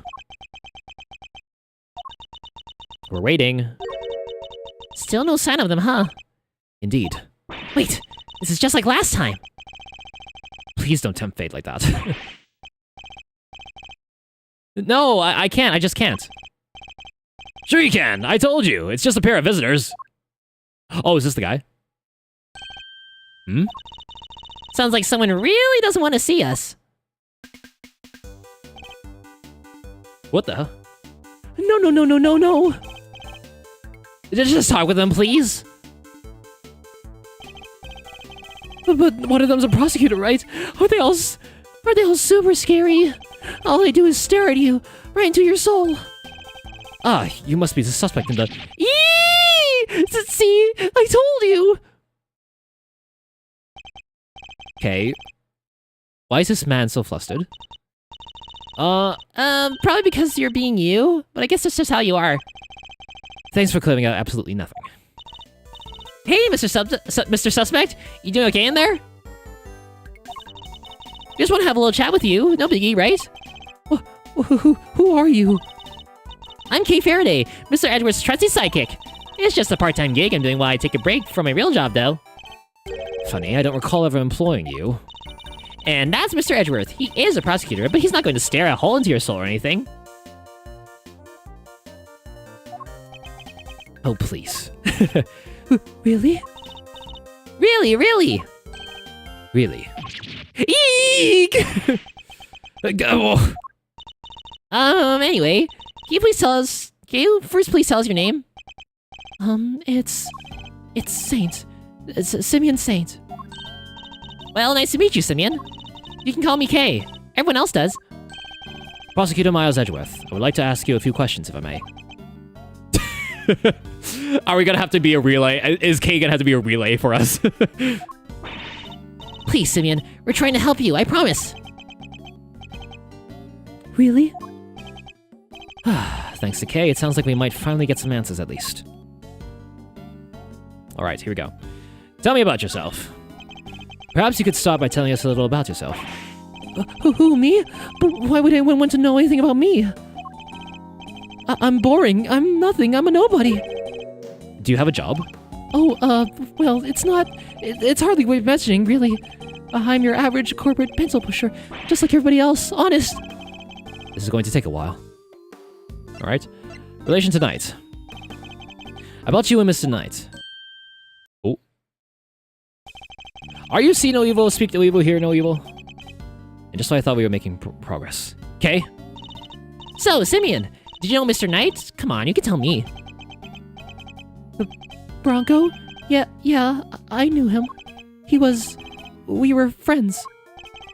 Interesting. I wonder if he knew that Knight had been arrested. And, did you know Mr. Knight had been arrested? Yeah, I even came to visit him. He came to see Knight? I wonder when that would have been. And when was that, Simeon? It was the day before yesterday, around lunchtime. I came as soon as I got the call from the cops. The police called him? Why? How come the police called you? Asking all the questions. Can you read our minds, or we're just thinking the same thing? They said Bronco asked him to, that he needed a favor. A favor? Uh-huh. He wanted me to bring him his chess set, the pocket-sized one. So I went by his place, and then I came here. A chess set? A chess set? Is it just me, or is she getting better at stealing my thoughts? You do know everything you think is written all over your face, right, Mr. Edgeworth? Yeah, I'm not a mind reader, just an expression reader. Amazing, right? Don't you just love having a sidekick as helpful as me? And have you read what my next move is going to be? I sure have. There's something you want to show Simeon. Indeed. Let's present it to him and see what he has to say about it. Okay. It has to be the chessboard, right? The actual chessboard? So, this chess set... Oh, that's the one I brought for Bronco. Well, that settles that at least. Folding chessboard. It belonged to Knight and was brought to him at his request by Simeon Saint. We, found it next to Mr. Knight. He always had to have a chessboard somewhere nearby. I'm not surprised he had it with him when he... Simeon, you and Mr. Knight, you were very close, weren't you? Yeah, we were best friends. At least, I thought we were. But I guess I was wrong about that. What do you mean? If I knew him so well, why was it such a shock for me to find out he had killed someone? It's not easy discovering that someone you're close to has committed a terrible crime. It's a very bitter pill to swallow, indeed. How could it all end like this? I could never have imagined something so awful. Something's not right here, Mr. Edgeworth. There's just no way Simeon murdered Mr. Knight. Yes, he certainly does seem to have an obvious motive. Then again, he wouldn't have been arrested for no reason either. I wonder what grounds they had for doing so. And he's alright, he's okay. Reason for arrest. Why were you arrested, Mr. Saint? I just don't get it. Why won't he talk to me? I don't know. Honestly, I don't know. Whoa! He answered you, Mr. Edgeworth. I guess he's not scared of you anymore. Thank goodness for small miracles. The cops burst into my house this morning out of nowhere. And before I knew it, I was here. These policemen, was there a prosecutor with them? Yes, some kid named DeWinner or something. DeWinner. The rookie. I thought as much. So, did they interrogate you yet? What? I'm going to be interrogated? By the cops? Well, yeah. I mean, you've been arrested, so you're a suspect now. No. One of the detectives shouted at me and threatened me, and there are always these hulking guys, right? Who get in your face and force you to... Detective Dick Gumshoe reporting for duty. See, I told you. Please don't hurt me. Please don't crush me with those huge arms. No, please. I'm calling the cops. That's the first reaction of any kind that Gumshoe has received. What's up with this guy, Mr. Edgeworth? Oh, nothing, detective. You're just being you. I guess it's just how you are. Stealing the lions. I don't get it, sir. I'm a thief, too. Look, Mr. Edgeworth, Simeon is clearly innocent, so there's gotta be something we can do for him, isn't there? Mr. Saint. Yes? You were Mr. Knight's friend, and 2 days ago you came to visit him. You had nothing at all to do with his murder. Is my understanding correct? Yes, I didn't kill anyone. Very well, then I will choose to believe you, and I will do all that I can to assist you. Huh? But why would you help a nobody like me? Let's just say that I may not be doing it solely for your sake. I have something of a personal interest in this case. That's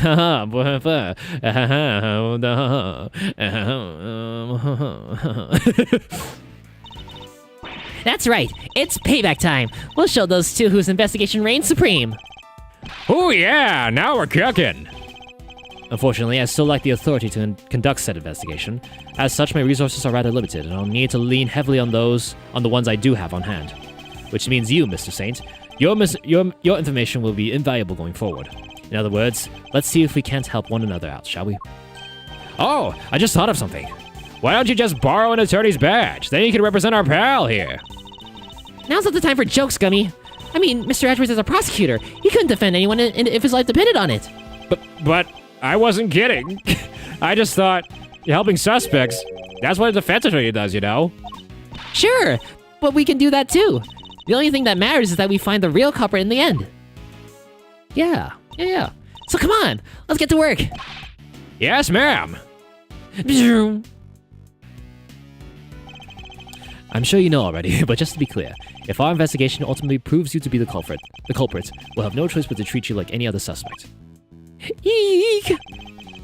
But you needn't worry. I believe you, or at least I have decided to try, for now. Very assuring. Just hold tight and try to believe in us. In return. If nothing else, it might help you to feel a little less alone. Now, if you'll excuse me. Oh, what is that? That's a nice gesture. That's nice. 11:22 a.m., March 28th. Detention Center corridor. So we talked a good game in there, but we can't even get back inside the main prison to see the scene of the crime. Maybe defending this guy in court is our best bet after all. We have the pictures though. Wait, Gumshoe, you took pictures. Gummy can't defend for his life, remember? Well, what do we have here? Is it you? Oh, well, what do we have here? If it isn't Edgeworth and the gang, what are you cats doing here? Listen, pal, if you come to harass Mr. Edgeworth again, I'll... Hey, isn't there Detective Flatfoot Sholmes? Flatfoot Sholmes? Hey, it's not funny. I'm here to work. Work? What, you're here to defend somebody? Whoa, the K-Meister nails it in one. Aren't you just the uber intelligentes one of the bunch? Uber intelligentes? That's not how you use either of the words, there, Fender. Some say I'm an easygoing old rogue about town, but I'm actually not a half-bad attorney, which is why I've been summoned to the old Jaileroonie for a meeting with a new client. The suspect is one Simone Sainsbury. You mean Simeon Saint? Whoa, that's freaky. You know more about my job than I do. Wait, Mr. Edgeworth, Mr. Fender's a defense attorney. Are you thinking what I'm thinking? I fear I might be. In fact, it could be our only option. Oh, not so long ago, I found myself embroiled in another case that wasn't mine. Yep, I managed to worm my way onto this crime scene by agreeing to be a certain someone's subordinate. Not an experience I ever want to repeat, but I fear I may have little choice. Fender, Oh, before you say another word, I just gotta point out the fine print. Eddie Fender doesn't take on associates. Oh. Hey, Retro Gains, thank you for the like. Thank you for liking. Thank you. Howdy to you. Howdy, I saw you in here earlier during the starting soon screen. How you doing? Welcome in. Welcome. Yeah, we're playing, yeah, thank you for coming back. We're playing Ace Attorney Investigations, too. The second game in the Investigations series, the 5th game overall in the Ace Attorney series. Thank you very much. Hope you're doing well. Offender doesn't take on associates. Say it ain't so, I hear you protesting. But pompous prosecutors are a no-go. Especially those of the Von Karma variety. I should have known he wouldn't forgive me that easily. I understand why you wouldn't want to work with someone like me. What's more, I understand how you feel about all the things Von Karma.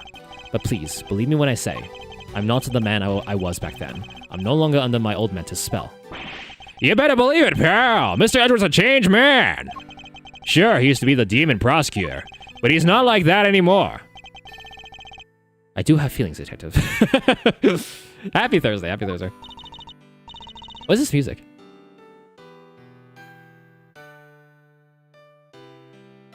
Very sweet piano music. Gabby's right. Mr. Edgeworth's one of the good guys now. He's not just a prosecutor. He's a hero. He got me off the hook just last month. You don't say!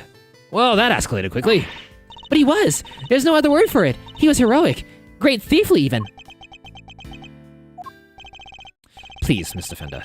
Don't you think there's something odd about the way the committee stepped in yesterday? There's more to this case than meets the eye. I'm certain of it. I just can't walk away from this. I can't. Oh? Please, allow me to help you with this investigation. He did the bow. Oh. Uh-oh. Sheesh. A bow from the great Miles Edgeworth. Never thought I'd see the day, but here we are. So enlighten me, if you will. What made the leopard change his spots? Well, I suppose I would have to say the courtroom itself. I have experienced so many things and met so many people there within its four walls, including some old friends who showed me a better way to be. How could that not change a person? Oh. Oh. Well, I'll be. The all you would have never bared a soul like that. That was beautiful. You might have even surprised you-know-who, and you know how much that takes. Tell you what, here's what we're going to do. We're going to start again with a clean slate. So, this is me. Edgeworth & Co. Law Offices, Eddie Fender's senior partner. Edgeworth? They're partners? That's right. Mr. Fender here began his legal career as an assistant to my late father, Gregory Edgeworth. Wow, no kidding. No kidding.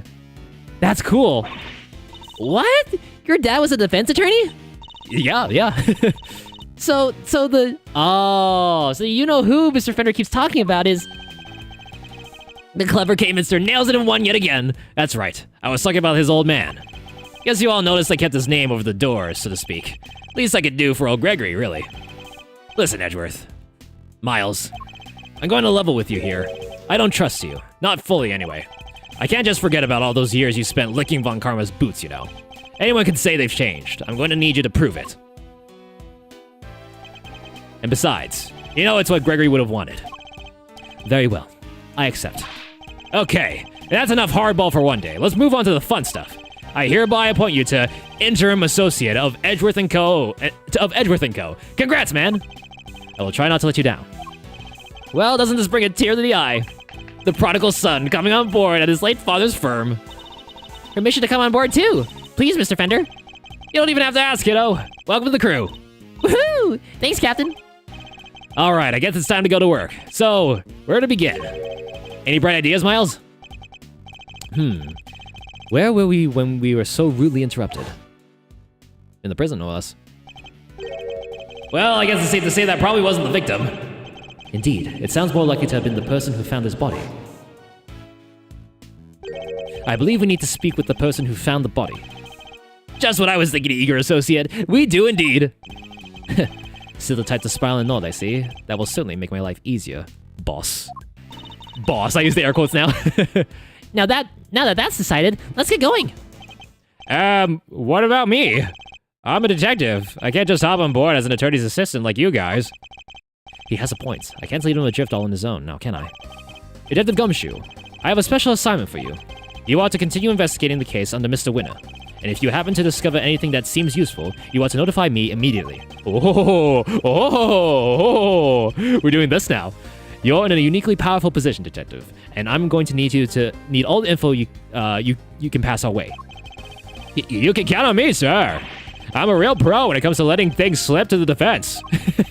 Trust me, I know. But just this once, those loose lips might not sink ships. Those loose lips of yours might be what saves our ship. Oh. Yeah, right away. Well, here we go.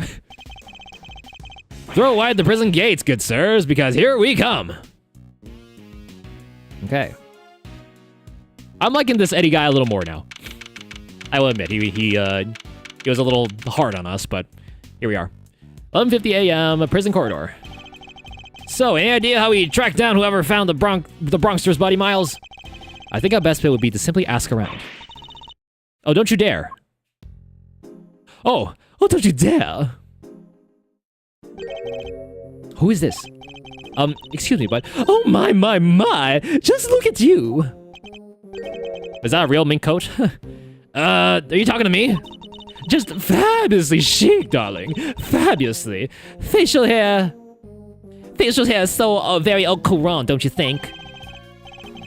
Enchanté, mademoiselle, and much obliged. Defense attorney Eddie Fender at your service. Let's get things off on the right foot, shall we? A little, embrasse, perhaps? A hug, that's what a hug is. Embrace. Oh, I like the sound of that. The fox. What's with all these cute animals, dude? At least we know it's not dead. Whoa. Mwah! He's down for the count. Right on the kisser. Well, how else does one greet a new friend? A little smooch is entirely de rigueur, don't you think? Wow, talk about stealing a kiss. Indeed, an act so shameless it puts even great thieves to shame. Physical contact is so very important as a form of expression for our little family. Everyone in this lovely home will tell you as much. Hey, if everyone else is hip to that, I can be hip to that too. Sure. Fifi Lagarde, by the way. Lagarde. And she's a guard. Fifi Lagarde, by the way, warden of this charming abode. You may call me Fifi, of course. So she's the warden of the entire detention center and prison facility, is she? A pleasure to meet you, Miss Lagarde. Miles Edgeworth. I am an associate with Mr. Fender's practice. Oh, that's right. We have to practice that. I hope you don't mind me asking, but were you here in the prison yesterday? Oh, don't be silly, darling. Of course I was. Yesterday was a very important day, after all. After all. How do I do this accent, dude? How do I do this voice? Important in what way, exactly? A big meeting of some kind, perhaps? A meeting? Oh, heavens, no. I couldn't think of anything worse.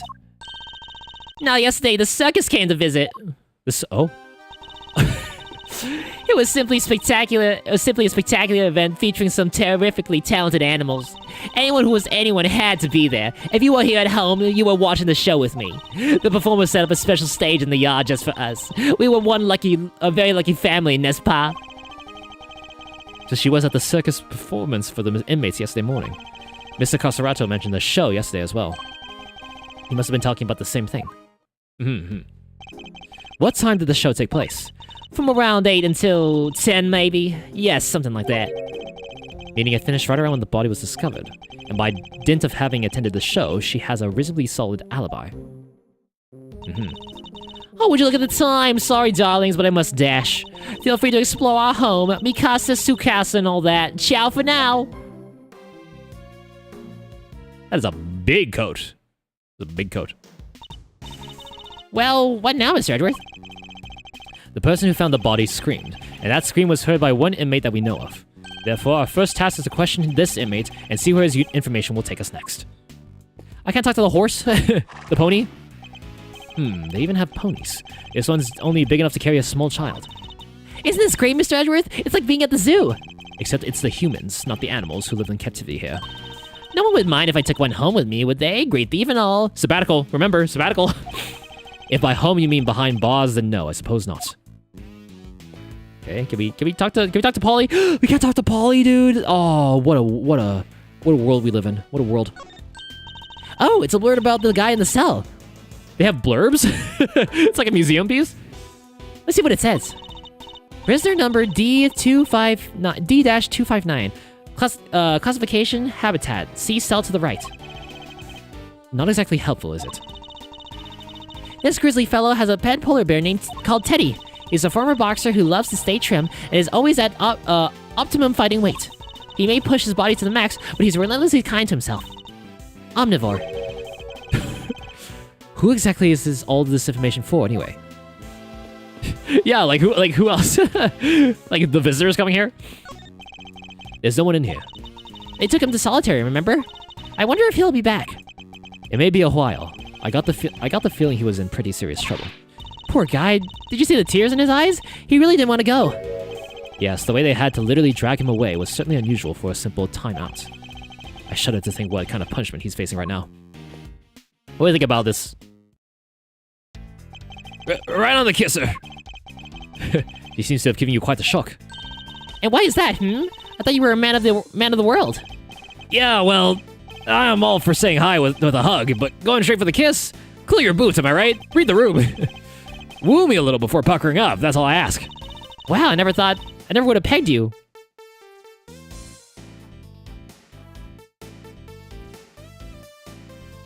As the shy type. That's not the issue here, I think, Kay. Alright, let's ask about an associate's role. Listen, Miles, I've been meaning to ask. Does that frown of yours turn upside down? The assistant with a permanent scowl on his face is bad for business, you know. I don't see any reason why an associate attorney needs to smile. And that's how I know you never worked in the private practice. It's all about building trust, man.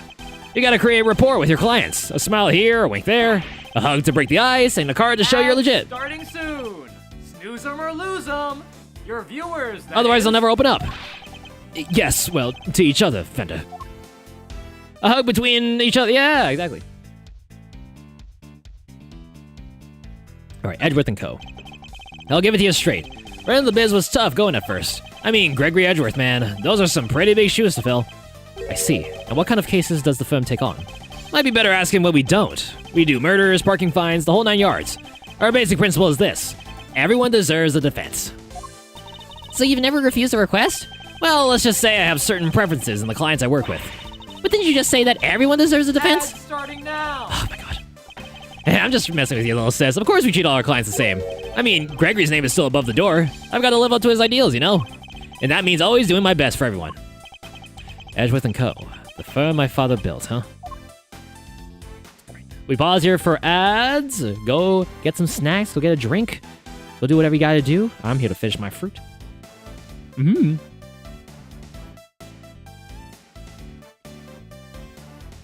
It's been sitting here for a little bit. Yummy.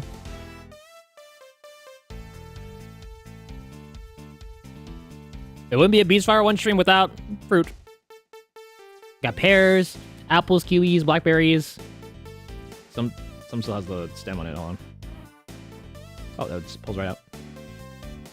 Strawberries, dragon fruit. It's all here, buddy.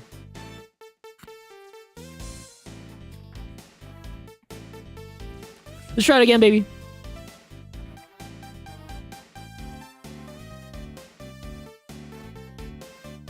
His music is good, though.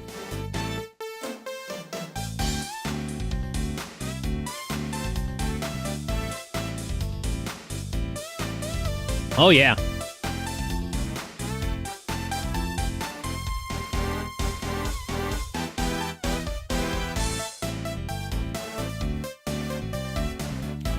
Grooving in the club right now, dude.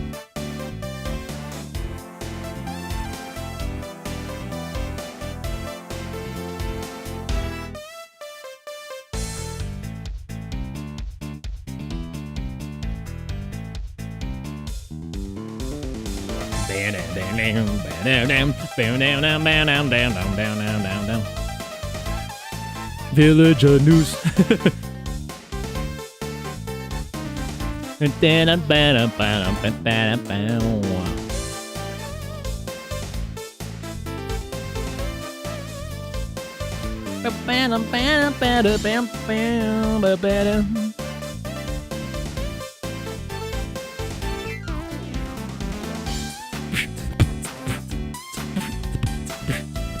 It goes hard, man.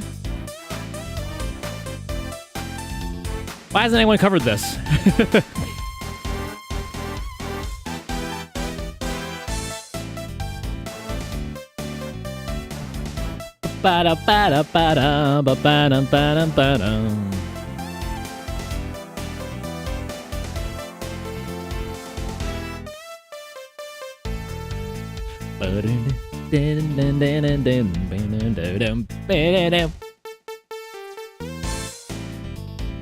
Hell yeah. All right. We back from the ads. Welcome back. We back. We back in this. All right. Let's continue on. We have nothing to present here anyways. Can't ask the parrot yet. Let's just, oh, we can go further along here. Let's see this. Oh, sorry. No. Please. Okay, let me read this plaque. There's something written here. It seems to be about the prisoner in the cell. Prisoner number D258. Classification, Captivus periculosus. He may look fearsome, but this lively fellow is actually a sweet-natured herbivore. He even has a pet penguin named Gwynny. He's skilled at giving such real, gripping testimony, you'll swear you were there at the crime scene too. The end. It's the kind of thing you might expect to read in a zoo, not a prison. Considering all the animals here, might as well be a zoo. Pig! It's a mini pig, I believe. Though not for eating, I hope. Isn't this great, Mr. Edgeworth? It's like being at the zoo. Except it's the humans. Okay, yeah. Chains? This bench has seen better days. It's covered in rust. Yeah, only cats would dare take a nap on there, and maybe Gummy. I fear you may be right. Damn, clocking him. Look, Mr. Edgeworth, it's a monkey mountain. Not something I ever expect to see in a prison, I must say. Doesn't it look fun? Not in the least. And while we are on the subject, you are not, under any circumstances, to climb on that structure. Do I make myself clear? But I have to show that monkey who's boss. Please, Kay, you really don't. That monkey can rip you in twain. Petting the kitty. Why can you do that? I wonder where this door leads. I don't know about you, but I'm getting some real strong vibes coming from there. Maybe that's where they keep the super duper dangerous prisoners. That's certainly a real possibility, in which case we'd better turn back while we still can. Wait, I was only kidding, you know. Oh, do you see that? You see that? Oh, the light from the the light from the door up there, lighting Edgeworth. Do you see that? And it goes away. Is there a certain point? Oh, it's gradual. Ooh, fancy. Why is there a rabbit just... I nearly tripped over it. Isn't this great, Mr. Edgeworth? Yeah. Go over the rabbit. It's a basin for drinking from. Looks a little hard to reach. We need to come up with a more user-friendly design. Or perhaps it's for the animals? Did you ever think of that, Kay? Did you ever think of that, stupid? Idiot? It looks like the way to the prison yard. Sadly, the shutter is locked tight.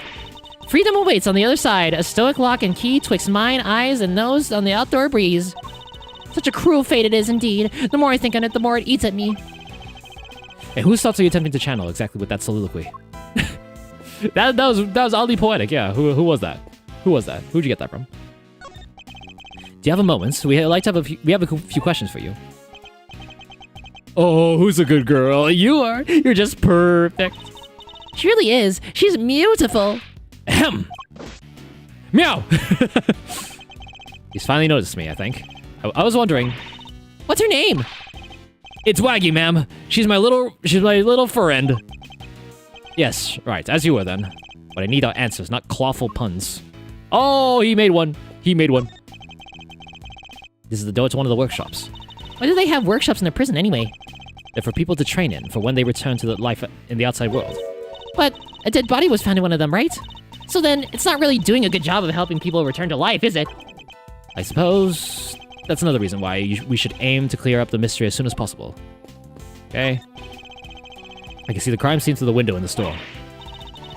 Oh, Mr. Edgeworth! You can't just shove your whole face in front of the window like that. You have to do it more sneaky-like. Steal a few good looks while keeping a lookout for your enemies. I am not a criminal, Kay, so why should I have to behave like one? Yeesh, I was just trying to teach you my special sneak peek technique. Well, I have no need for any such technique, thank you very much. Okay.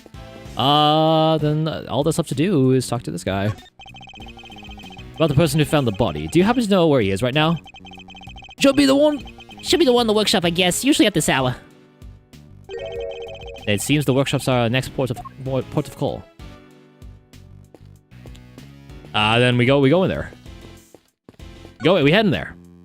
Post haste. Hello, anybody in there?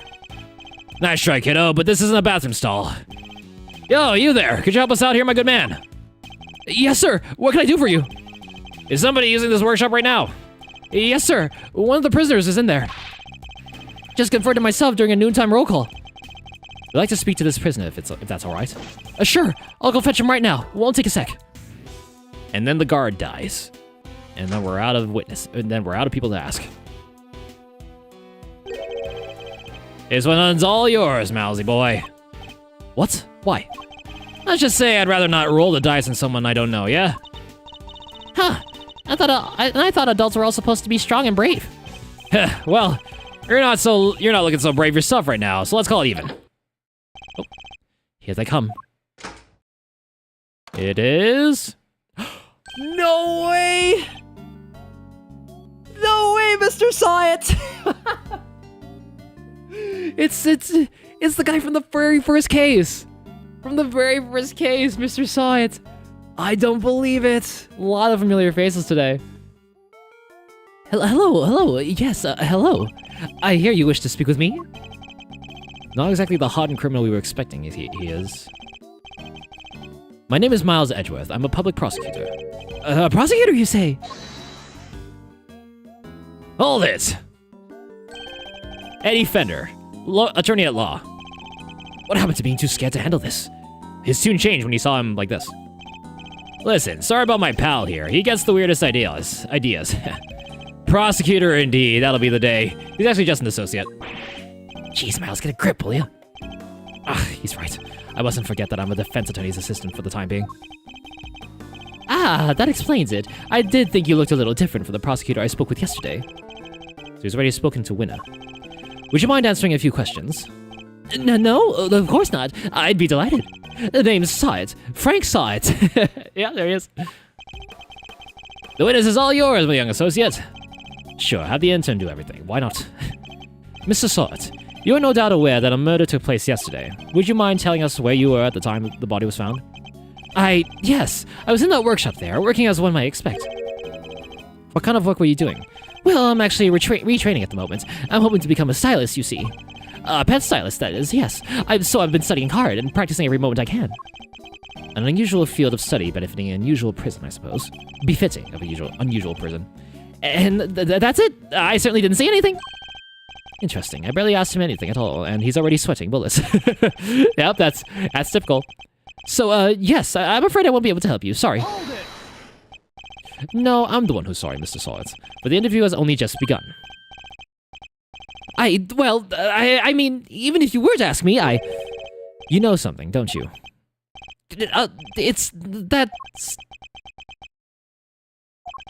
He's definitely hiding something. I'll need to push him a little harder if I'm to get any answers. Mind chess? Here we go! Look, I don't think it's like that. I don't know. I'm not sure myself. I don't know for sure. The first step is to analyze the situation. Let's take a look at our opponent. 3? Oh, goodness. I didn't see anything. I really can't help you, I'm afraid. Something tells me he'd be a good poker player. It's hard to tell much at all from his face. I don't think he'll be giving me much in the way of physical cues either. Oh, I have to rely solely on his words instead. That's the only way I'll know what's going on underneath. Alright, time to make my first move. Let's see who we're dealing with here. He may be good at hiding his emotions, but everyone has a tell. Mind chess, commence! What's your connection to this incident? Tell me, what's your connection to this incident? Which incident? The murder? Oh, well, it has nothing to do at all with me. Nothing. Really? I wouldn't dream of getting involved in anything as ghastly as that. Well, you see, how can I put this? I like to think of myself as an upstanding citizen, a good person, if you will. A good person who's in prison? I'll buy my time. If you don't have anything to ask me, I do need to be going. Perhaps a little more proactivity is called for. Oh, okay, well. Mr. Syatt may be good at hiding his emotions, but he also has a tell. I just need to watch for his response. Watch for it and respond. Nothing to do with me. I'm gonna put this. I'm upstanding citizen. A good person who's in prison. Forgive me, Mr. Syatt, but under normal circumstances, good people do not tend to end up in prison. That's... So you do well to tell me what you know about the incident. How many times do I have to tell you people? I don't know anything, I swear. You seem angry, Mr. Syatt. Surely you've noticed, Mr. Syatt, that I have you exactly where I want you. Uh-oh. Really? It seems to me you're just wasting my time. I should have picked my words more wisely. Oh, God. Okay. Find out who he is. Yeah. The person who's in prison. Okay. Don't know anything, I swear. I'll buy my time, sure. Sorry, I don't know what more to say, but I can't help you. My apologies, Mrs. Syatt. But considering that the incident occurred right here in the prison, I find it very hard to believe that you know nothing at all. Oh, well, yes, I suppose I can see how it might be unlikely, but it's true. If you're looking for the person who found the body, you'll have to look elsewhere. The person who found the body, you say? Ah. Why do you think I'm looking for the person who found the body? I certainly never mentioned any such thing to you. It is because you do know something you're not telling me after all. Kaboom! No, I sense that's who you might be looking for, that's all. I'm simply a pet stylist in training. I don't know anything, truly. There's no doubt about it now. This man is hiding something big. In which case, let's find out what he did yesterday, the day of the incident. Time back. My opponent is very good at hiding his true feelings, but not for long. It's time to smash that mask of his and see what lurks behind that phony smile. Tell me about the day of the incident. If you really don't have anything to do with the murder, then you have nothing to hide, right? Well, the day of the incident? Oh gosh, I mean, so much happened. I'll buy my time. Oh, shoot. Well. If he talks about it, something that, without any context, I need to, what were you doing? I want to know what you were doing, Mr. Salt, in detail. I told you, I'm a pet stylist in training, and that's what I was doing yesterday. Training, specifically, I was giving the animals a trim. You didn't notice any commotion at the time of the incident? I would imagine things were suddenly quite tumultuous around here. Well, commotion, you say? No, not really. Maybe I heard someone, but... Were they screaming? You heard someone? Was this someone screaming by any chance? And don't try to tell me you don't remember. You continue to assert that you know nothing about the incident, Mr. Salt, but I'm afraid I don't believe a word of it. Aha! No, I thought I heard someone yelling, but I don't really remember. The fact that he heard a scream at the time of the murder may well prove to be a useful clue. I would do well to bear it in mind. All right. How are things in the prison? What was it like here in the prison yesterday morning? I really don't remember. I don't have the best memory, I'm afraid. Time to play my clue. You said you heard a scream. Idiot. You don't remember? Please. You literally just confirmed that you heard a scream. Oh, but I might have been mistaken. The truth is, I really don't remember. Your memory fails you yet again. How convenient. But I know you're lying, Mr. Swords. How dare you talk to me like that? I mean, I'm not lying. I'll buy my time. Is it this one? Look, if you must know, when I'm working with the animals and I get into the zone, they're all I see. Am I to understand you have something of a talent for animal grooming, then? Well, my sister's technique could use a little work, but I say I'm quite good with the animals. They seem to like me. I'm especially good at calming them down when they get scared. Scared? And when exactly do they get scared? Surely it doesn't happen very often. Well, no, thankfully it doesn't.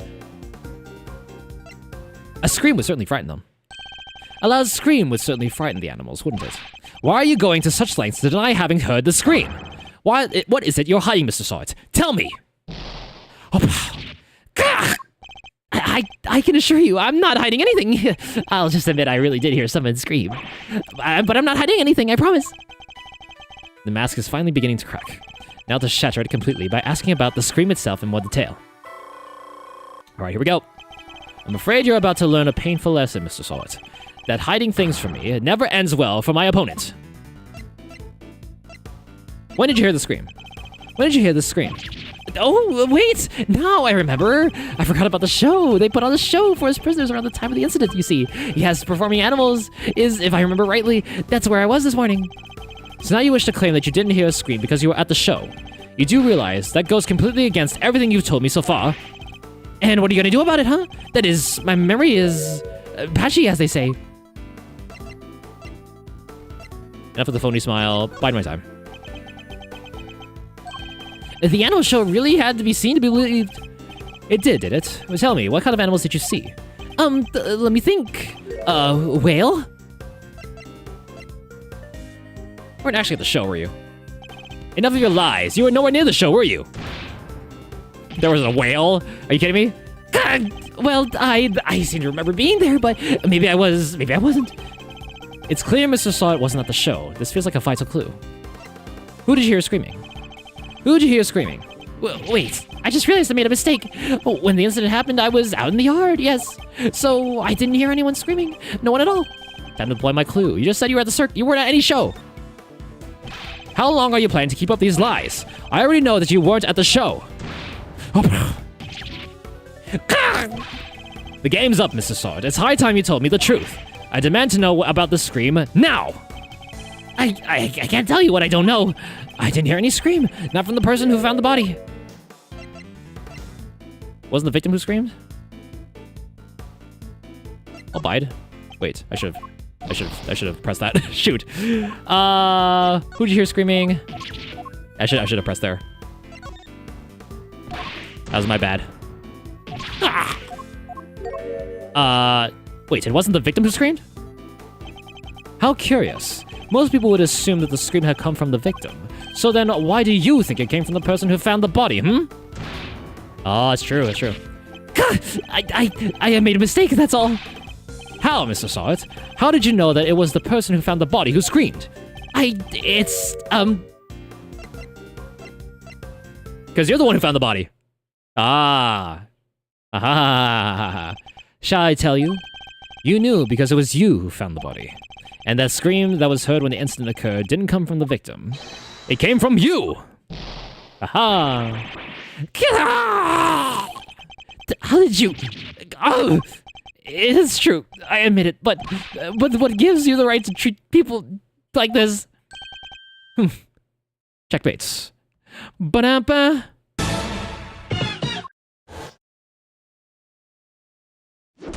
Mind chess. Checkmate! Alright.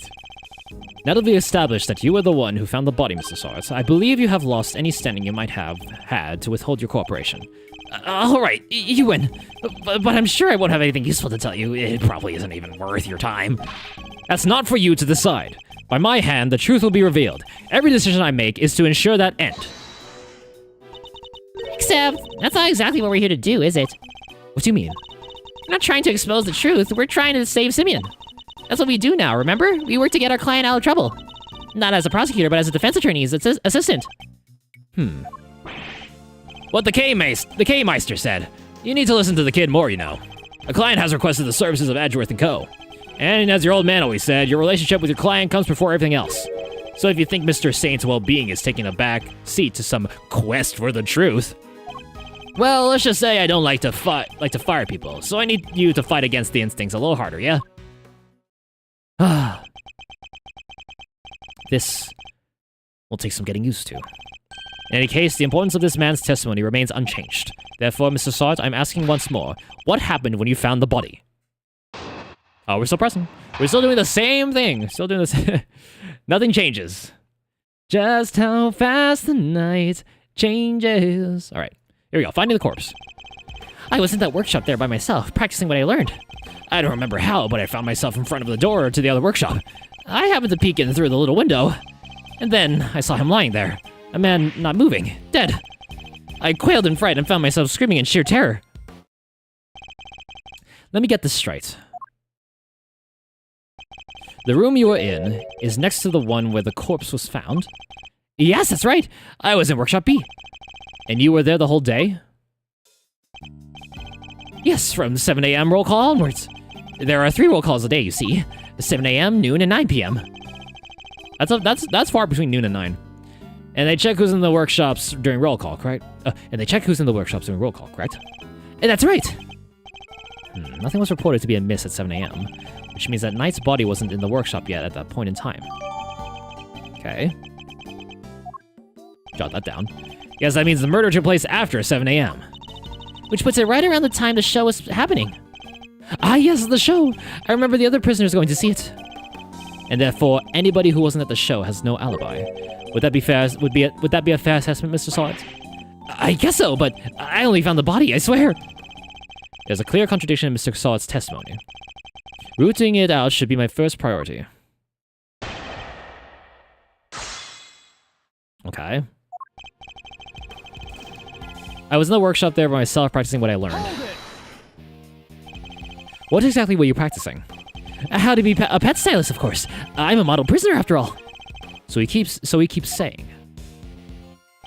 I don't remember how, but I found myself in front of the door to the other workshop. Hold it! You found yourself there? Really? That's right. And then I found myself peeking through the little window in the door. Why did you think to do that? Gosh, I don't know. I just found myself doing it, really. You clearly weren't concentrating on your work then. No, that's not true. I'm a model prisoner. It's just all the other prisoners had gone to watch the show.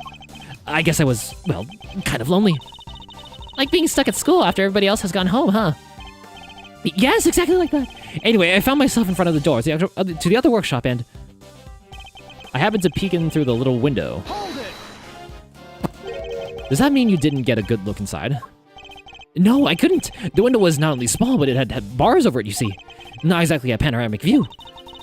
They're just so the guards can check what's going on, right? That's right, yes. You're a very knowledgeable young lady. You bet. I guess you could say I know a little something about prisons now, too. I'll have to remind myself to address this newfound interest later. Anyway, yes. I peeked in through the little window in the workshop door. And then I saw him, lying there, a man not moving, dead. Hold it! Okay. Could you tell right away if it was a man or a woman?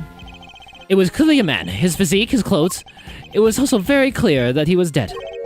You could tell just by peeking through the little window? Look, let's just say this wasn't my first dead body. Yeah, no, it wasn't. It was not. Definitely was not. What? You mean... You're in prison for... To my eternal shame, yes. This was, however, the first time I had seen another person's handiwork up close, so... I quailed in fright and found myself screaming in sheer terror. Hold it! Do you recall how exactly you screamed? Any words you might have used? No, I only remember that I screamed. Folks don't tend to remember much when they're busy crying out in terror, Miles. Exactly. So yes, I screamed. That's all I remember. He presents himself as an innocent bystander, but nothing could be further from the truth. Given what he is, things couldn't have happened as he claims. The contradiction in his testimony is as clear as day. I just need to present the evidence that proves it. And I know exactly. I found myself in front of the old workshop. I happened to peek through the little window. But I think it's either one of these. It's the door sensors. Because if you have a bracelet there, then it would have sounded an alarm. Right? Because you were in their workshop before. Yeah. Objection! Yeah. Oh yeah, baby. Ruffles got it. Still got it. Enough of the pathetic lies, Mr. Sawyer. I'm afraid you've rather lost sight of what you are. What I am? I know precisely what I am. I'm a former newspaper salesman who's training to be a pet stylist. Hold it! But that's not all you are, is it? Or did you forget the bracelet you wear around your wrist? A bracelet that marks you as a prisoner, and therefore unable to move around as you please. As we both know, stepping outside the door would have sounded an alarm. Well, but there's no way you could have looked into the other workshop without leaving the room you were in. Ooh-wee, stylishly done, Edgeworth. But that doesn't mean that Mr. Sai couldn't have found the body then. But doesn't that mean that Mr. Sawyer couldn't have found the body then? Good question, Kay. Perhaps Mr. Sawyer himself can explain. So actually, I may have forgotten to mention one very important detail. Sorry about that. I can explain exactly how I was able to see the body if you like. By all means, go ahead. Dig your own grave, why don't you? Finding the corpse for part 2. It's a little trick we prisoners know about, you see. As long as you leave your bracelet inside the door, you can lean out without triggering the alarm. That's how I was able to peek through the window and into the workshop next door. Inside, I spotted the victim's dead body, which made me scream in fright. So he's saying he was able to take a look next door because he had kept his arm inside workshop B and as he leaned out. Please don't tell anyone about our little trick, especially not the guards, please. Is this it? Is this all he was hiding? I better dig a little deeper into his testimony, just in case. Yeah. Finding the corpse. There's a little trick we prisoners know about, you see. And what is that trick? Tell me more about this trick, Mrs. Sawyer. Of course, it's quite simple, really. Okay. As long as you leave your bracelet inside the door, you can lean out without triggering the alarm. I suppose this allows you to enjoy a little taste of freedom. It does. To be honest, it's one of the few things that brings me joy anymore. A rather surprising source of joy, but rule-breaking isn't exactly a demonstration of remorsefulness, is it? Oh, but I am remorseful. I always am. I'm a model prisoner, after all. I'm beginning to suspect that he doesn't know what a model prisoner actually is. So you used this trick to peek through the window. That's right, yes. I made sure the guard wasn't looking, and leaned out into the corridor. That's how I was able to peek through the window and into the workshop next door. Hold it! But why did you make such an effort just to take a look? Well, you see, I heard noises coming from the next door, and that room was supposed to be empty, so thought it was strange. And you went to look as soon as you heard these noises? Yes, of course. I had to see what was going on, so I went right away. I see. Is there any problems with what Mr. Sawyer just said? I don't see right now. No, there don't seem to be any major issues. Please, Mr. Sawyer, continue. Of course. I peeked into the workshop next door. Inside, I spotted the victim's dead body, which made me scream in fright. Hold it! Okay. How much do you remember about the man you saw? Oh, I remember everything. Let's see. He had blonde hair, and his neck was covered in blood because he was dead. Yes, we know that, Mr. Sawyer. Thank you very much. I'm just telling you what I saw. I thought you attorneys were obsessed with the little details. There's some serious venom behind those words.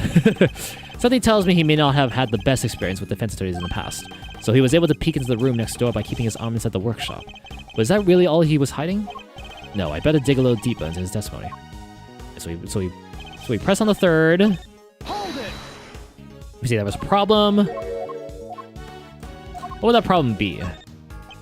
You claim that you looked into the room as soon as you heard some noise, but if that's the case, you must have seen more than just a dead body, because the person who made the noise should have been in there too. You got him quaking in his boots, Mr. Edgeworth. Mr. Sawt, tell us the truth about what you saw. You do, of course, have the right to remain silent, but it will do little to dispel the notion that you were somehow involved in this crime. I'm sorry. I did see something else, but it's too insane to believe. I really thought I might have dreamt it. That's why I wasn't sure if I should mention it. Just tell us what you saw. All right. It was that dog. The dog? And what I saw is the stuff of nightmares. Oh, that huge black dog had sunk his terrible teeth into the victim's throat. What did you just say? It was hellish. Utterly hellish. That beast. That awful beast. He killed him. Suddenly I don't feel so good. Jeepers creepers. That's awful. Talk about traumatizing. It was dreadful. Horrible. Now you know why I couldn't help but scream. There's a man-eating dog in the prison's animal population, is there?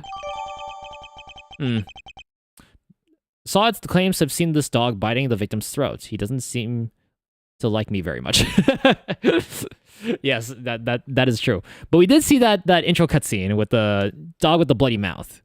But does that necessarily mean that the dog killed a Rook? And that really is everything, I promise. You believe me, don't you? For now. This one seems too far-fetched a lie, even for you. I'd like you to append what you told us to your testimony, if you don't mind. Very well. Inside, I spotted the victim's dead body, which made me scream in fright. I also saw that black dog. His mouth clamped tight around that man's throat. Hold it! Okay. You're sure this black dog was biting the victim's throat? Yes, there's blood everywhere. The beast's mouth was dripping with it, and... Whoa. Spare us the gory details, will ya? What about the victim? Was he... Eek! Don't say it. Do you really need to ask him that, Mr. Edgeworth? Oh, okay, what was that punch for? I'm on your side here. He wasn't moving at all. He was just lying there. Meaning he was already dead. There was so much blood just oozing from his neck. Oh, he was dead as a doornail, I'm sure of that. Not even the twitch of a finger, just lifeless. Enough already. Why do you have to go into every little detail like that? To give you a nice and accurate testimony. That is what you want, isn't it? Shall I add what I said to my testimony, Mr. Edgeworth? Please do. It was awful, I tell you. Terrible. Oh, there's so many statements here. He was dead as a doornail, I'm sure. He's dead. He was dead as just lifeless. I remember seeing his ring gleaming as it caught the light. It features a snowflake motif in relief. How? Okay, hold on. Let me press this. You paint a very vivid picture. Well, I had a front row seat, I suppose. I almost could feel the agony of the poor man's final moments. I don't think I'll be getting any sleep tonight, Mr. Edgeworth. You won't? Well, that's unfortunate. Yeah, it's all your fault for pressing him for more gory details. I'll be having nightmares tonight myself. It's also still so fresh in my memory. I immediately know what I immediately know what to press about on this statement, but I will press it. I will present, I should say, but I will press anyway. A snowflake motif in relief. You seem to have a very clear memory of this ring, Mrs. Hart. Well, I used to go door to door selling newspaper subscriptions, you see. I had to take people at a glance. Their appearance, their mood, that sort of thing. Figuring out who exactly you're dealing with is the first step in any sale. Except in this case, you were figuring out a corpse. Oh, what can I say? The force of habit. Oh, one that served me very well in my sales career, if I do say so myself. Even so, you seem to have remembered things to an uncanny level of detail. I suppose, nevertheless, it's true. I remember the ring, that relief, all of it. Is what he's saying even plausible, though? Perhaps I should take another look at the condition of the victim's body that we found it. I know what I saw, Mr. Edgeworth, and my eyes don't lie. Tonight was bitten at the throat by a dog that lives here in the prison. Not the most plausible of explanations, but I have to say. Well, they do say that pets take after their owners. But there are some things that they shouldn't take after. Not if they're supposed to help reform their owners. Otherwise, what's the point of having an animal of a therapy group? I should probably ask Mr. Sod a little more about this dog. Okay, so it's at this last one. How do you know that? If you're looking outside the workshop, how do you know this? How do you know? Do I just show the glove? No, not the dog. The body? Yeah. How do you know? How do you know? How do you know about the relief? A ring with a snowflake relief. Yes, I saw it, clear as day. It was carved in such fine detail. Interesting. Your testimony is certainly very accurate. In fact, I'd say it's just a little too accurate. And? What's wrong with being too accurate? I mean this. You testified to having seen a ring with a snowflake design on it. And while the victim did indeed have a ring on his finger... See? Exactly as I said. There is no way you could have seen it. Take a look at this photograph. Every time I do, it doesn't make me laugh. Oh, that's right. It was covered. But also he was looking outside. Was the door open? As you can see, the victim's right hand was covered by a top. It would have been impossible for you to see his ring, let alone what design was on it. Unless, that is, you approached the body and removed the sheet. You told us earlier you only took a look through the window in the door, yet you seem to have seen quite a lot from such a disadvantaged location, Mr. Sod. Who the heck do you think you are, huh? Mr. Big Shot, acting like you know it all? I mean, I saw what I saw, I swear. I know. The man's arm, it must have moved under the tarp after I peeked in. He was dead. Nonsense. You already told us that can't have been the case. He wasn't moving at all. He was just lying there. Meaning he was already dead. You said it yourself that the victim was already dead. And dead men don't move, do they? Ooh-wee. Is that the stench of the desperation I smell? What are you hiding, Mr. Swords? Tell us. No, You're wrong. I know what I saw. Oh, there we go. Edgeworth got the taste now. You couldn't let it go, could you? Had to keep on poking and prodding.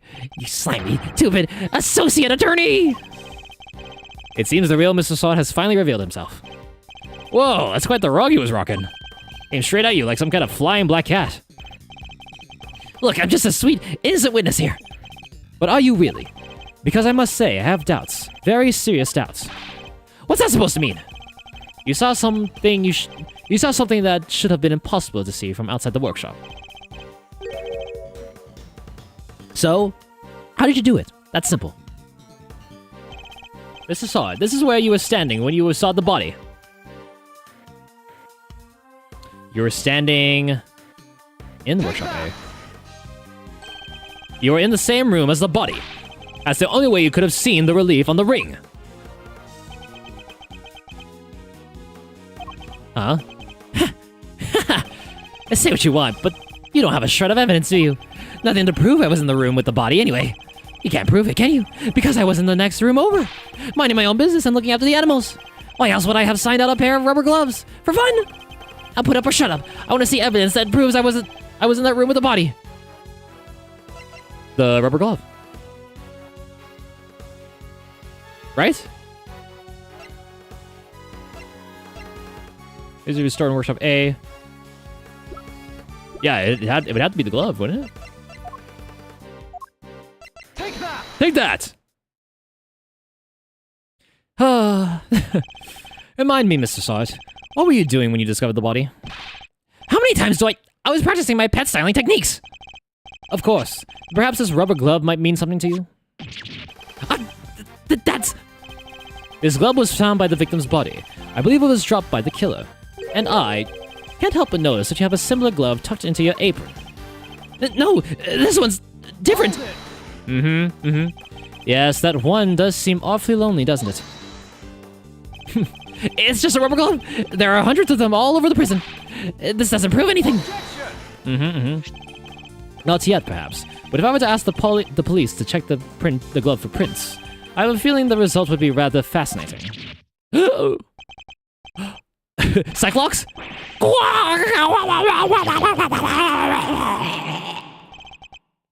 It's over. Objection! What? What the? Objection! That was a pretty rad objection, am I right? Please, Fender, now is not the time for tomfoolery. But I have a legit objection, because this isn't over. There's something that still doesn't make sense. Our man here is a prisoner, right? And he's got one of those bracelet doohickeys on. That's true. So how could he have left the workshop in the first place? His bracelet would have triggered the alarm if he tried. Right, we don't have a good explanation for that yet. Can he slip out? Is it easy to slip out of? Well, anything you'd like to share, good buddy? We're all friends here. Bring it in, come on. That's weird, you should be clinging onto that bracelet like the big round lifesaver it is. In what way? As in, it's the best hope of our wig flinging friend here has got for getting off the hook for murder. Sorry, can't enter the crime scene with the bracelet on. If it was me, I'd be arguing that for my life. And yet he hasn't said a peep about it. I wonder why that might be, The sound of silence. I suppose Miss Law Priestess did preach that silence is golden yesterday, too. Whoa, you sound like an actual attorney for a second there, Mr. Fender. The worst of times are when lawyers calmly show our biggest smiles. Gregory taught me that. It was part of the attorney's code he lived by. So, friend, what's the dealio? Why so coy about your bracelet? Well, to tell you the truth, it's broken. Broken? I fell over a little while back, you see, and hit it on the floor. After that, it didn't seem to set the sensors off anymore. I should have told the guards about it, I know, but, well, it was awfully convenient. I see, so your bracelet is broken. But do they really break that easily? If so, then this prison has a serious security problem. True. Alright, guess we're done. You there, can we have a moment? Aren't you just the cutest? Ahem! Meow! How can I help you, sir? This prisoner's bracelet appears to be broken. What? Really? That's not good. I'll get someone to find a replacement right away. Thank you. We'll keep hold of the broken one for the time being. Okay. we got the same face. We got this face,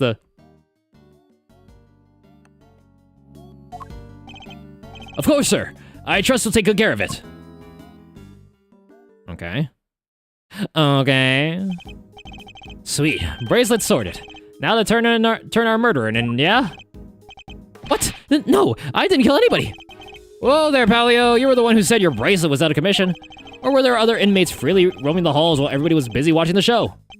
No, I just found the body, that's all. I promise.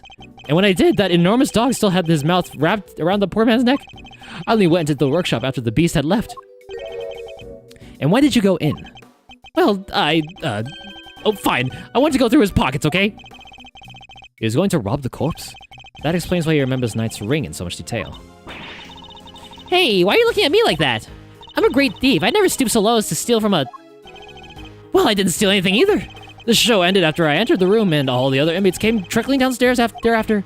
I panicked, rushed back to the other workshop, and started my fake screaming. Fake screaming, that's right. And dropped the glove in your haste, huh? Found in workshop A, used by Saw when he was doing his animal styling training, stained with blood and mud. Needs more mud. I guess this all just about hangs together. Anything smell funky to you, Miles? Other than whether Mr. Sawed is the one who did it, I'd say one very significant question still remains. The question of how Knight made it into the prison proper from his holding cell in the detention center. That's true. Ooh, yeah, that one's a doozy. I also can't help but wonder about another key feature of Mr. Sawed's testimony. The dog.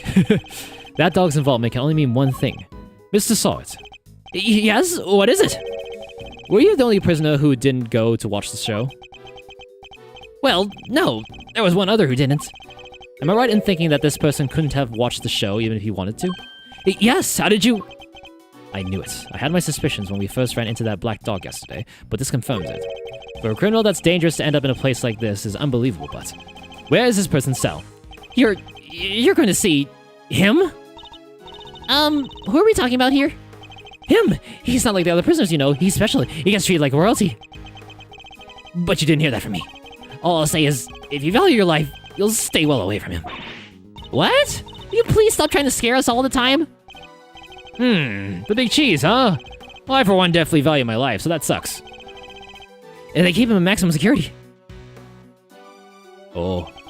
Which is over there. Kitty! It's open. Maximum security. Well, that's certainly one way of treating someone differently. Alright. Including the detention center and prison proper. Okay. Cool. Alright, quit being so mysterious and tell us who he is already. Let's just say he's highly skilled when it comes to people's lives. Better than anyone, in fact. And, that's all I'm prepared to say on the subject. In fact, I may have already said too much. Well, Milesy, anything you care to share, or are you going to leave Kay and I here in the dark, too? The mystery man in maximum security is an old acquaintance. Let's go pay him a visit. I suspect we'll find our dark canine friend there, too. Alright. I think we can talk about... still can talk to Polly? Dude, is that just for show? Can talk to you now? Hey, you there! Is it true? Is what true? The broken bracelet thing, because I want one too, you hear?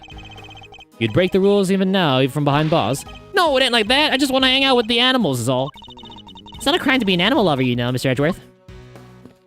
In a sense. Alright, let's talk to Mr. Saw one more time. I can't believe you found out about my bracelet. I was expecting you to show a little more remorse. Huh? Oh, well, of course. I am very remorseful, yes. Anyway, shouldn't you be, on your way to maximum security? A word of warning, but I suggest you be on your best behavior from now on. Of course. I won't be stepping out of line again. As if I need a reminder from the likes of you. You might also consider using your best words, too, Mr. Sword. Bad choice of words. Bad. Kitty! It's a cat. Meow. What a possum kitty! Please, Kay, I'd appreciate it if you could stick to the normal words. If I had a little buddy like her, life in prison wouldn't be so bad. Now, what am I thinking? I can't get locked up for real. Perhaps I better give her a meowment to get this cat to speak out of her system. As is myself with my mind. Anything you want to say, Kay? Maximum security. I wonder how extra the maximum security cells are. I'm sure it's extra secure and all. But maybe it has things like a red carpet, and a super soft sofa, and a fancy bed, the works. All for a VIP inmate. Yeah, I could get used to that. Calm down, Kay. We'll find out what we're dealing with soon enough. Oh, maybe a jacuzzi, you know. a gold-plated toilet. And who, if I'm very much not mistaken. Alright, let's get in there then. See what it is. I have a feeling I know who it is too. Oh, it's just one cell. March 28th, 12:41 p.m. Prison maximum security. Wow, it's pitch black in there. I can't see a thing. But did you say that the Yatakarasu takes flights even in the dead of night or something? Even in the depths of night, when no other bird dares to take flight. One alone soars to shine the light of righteousness in the world's blight. And that one is me, for I am the great thief Yatagasu. Whoa, you're a one powerful performer. Thanks, but that doesn't help me see in the dark. I'm a human, not a three-legged raven. Eek! There's the dog. Whoa. Ah, Mr. Edgeworth. That voice. I knew it. It has been far too long. You remember me? Could hardly forget now, could I? After all, you are the one who put me away.